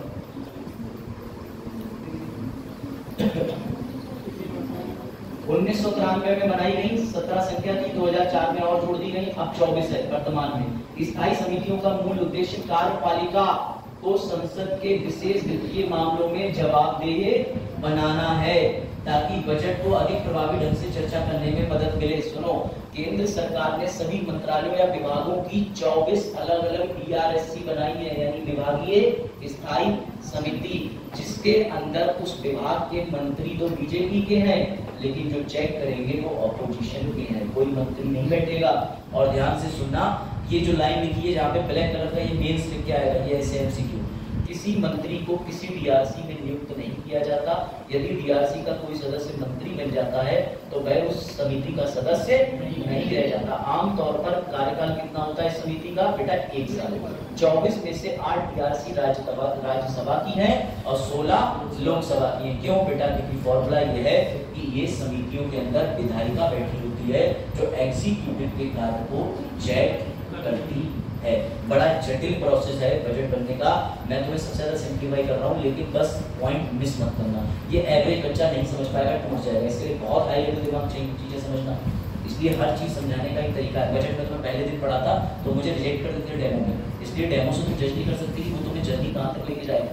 ये देखने में पतला दुबला पूरी, क्या ये उठा पाएगा 1 कुंटल? वो उठा रहा 2 कुंटल। समझे बात को? तो ये चीज समझना, क्योंकि काफी लोग हो जाते हैं, मैं अलग अलग जगहों पर पढ़ाया जाता हूँ, वहां भी कहते हैं ये टीचर दाढ़ी बनवा के स्टूडेंट लग रहे हैं, ये पढ़ाएंगे। लेकिन फिर आधे घंटे के बाद सर नंबर दीजिए, सर टेलीग्राम में कौन टीचर वहाँ पे पढ़ाते हैं, वीडियो तो होगी आपकी, टाइम कर दे। तो समझो, this is the power of knowledge. पढ़ा है ना तुमने अक्सर कई बार व्हाट्सएप पे आता होगा कि शिक्षा शैली का कूद है तो पिएगा दहाड़ेगा, ऐसे चलते हैं व्हाट्सएप पे फर्जी बातें। ये बातें फर्जी है, बाबा साहब ने कभी ऐसा नहीं कहा, लेकिन हम के नाम से कोटेशन चला दिया है, ठीक है? यही बात चलते हैं। तो ये लेजिस्लेटिव कमिटियां ये होती हैं। लोग सर हमें दिखा देते, मतलब थोड़ी कमिटी दिखा देते, बेटा देश आजाद हुआ है ना, ये देखो ये 1942 तब ये कमिटियां और नाम से थी, जैसे लेबर के लिए बनती थी। बाबा साहेब इन सभी कमेटियों में शामिल रहते थे। तुम्हें क्या लग रहा है एक्सीडेंट आपकी एक ही था बाबा साहेब, और बाबा साहेब ने देखो समितियां बनाई थी। ये सारी समितियां किस डेट में कितने दिन के लिए थी तुम्हारे सामने सब लिखा हुआ, गुलजारी लाल नंदा। ये लोग तुम्हारी 17वीं 16वीं 10वीं 11वीं 16वीं लोकसभा तक का ब्यौरा मैं ले आया हूँ। इतनी विभागों की समितियां जो जांच करती हैं, तो ये छोटी चीज नहीं है। उसके बाद हमने पूरा कर लिया बजट का प्रेजेंटेशन, डिस्कशन, एडजॉर्नमेंट का मतलब मैडम छुट्टी पे चली गई, अब एक बात याद रखना, यहाँ पर खेल हो जाता है बेटा। ये लास्ट स्लाइड है, इसके बाद लेक्चर वाइंड अप करेंगे। सर क्या विभाग स्थायी समिति DRSC की जो भी सुझाव हैं वो मैडम के बजट बिल पर बाध्यकारी होंगे कि नहीं? नहीं नहीं नहीं। जिसकी सरकार पैसा निकालने की पावर इसकी। सर अगर यूपीएससी इस बार बहुत अच्छा गेम खेल गया तो बेटा यूपीएससी तुम्हारे साथ गेम नहीं खेलने तुम्हारे, क्योंकि ये रूल 331 G से N तक परिभाषित है कि DRSC का कोई भी सुझाव बाध्यकारी नहीं। सर ये तो उल्टा हो गया। मैडम ने जो बजट बनाया था वो कार्यपालिका का बजट था, हमने जांच कराई ताकि कार्यपालिका उत्तरदायी है विधायिका की, लेकिन अंतिम शक्ति तो एग्जीक्यूटिव को चली गई। यही तो गेम है। लेकिन बाबा साहब जानते थे कि अभी एग्जीक्यूटिव हावी है तो अभी इस पर मतदान भी होगा, अभी प्रस्ताव भी पारित होंगे, फिर विनियोग बिल निकलेगा, फिर वित्तीय बिल निकलेगा, अभी तो बहुत कुछ बाकी है। तो तुम कल जेल पाओगे। तो जहां तक आज बताया अपनी कॉपी में जाके होमवर्क के तौर पे नोट कर लेते हैं, चेक नहीं करूंगा। बिल लागू करने की पहली अवस्था को जितना समझ पाए होगा जल्दी जाके वरना उड़ जाएगा। बड़ा जटिल बिल है, जो नहीं आ रहा है लेक्चर में दे आर मिसिंग 100% गोल्ड। इसे तुम जाके कंपेयर कर लेना पेड लेक्चर में, कंपेयर कर लेना फ्री लेक्चर में। अगर तुम्हें किस स्थिरता के साथ चीजें बता दी जाती हैं तो वो लेक्चर मुझे फॉरवर्ड करना, मैं समझाऊं। ठीक है,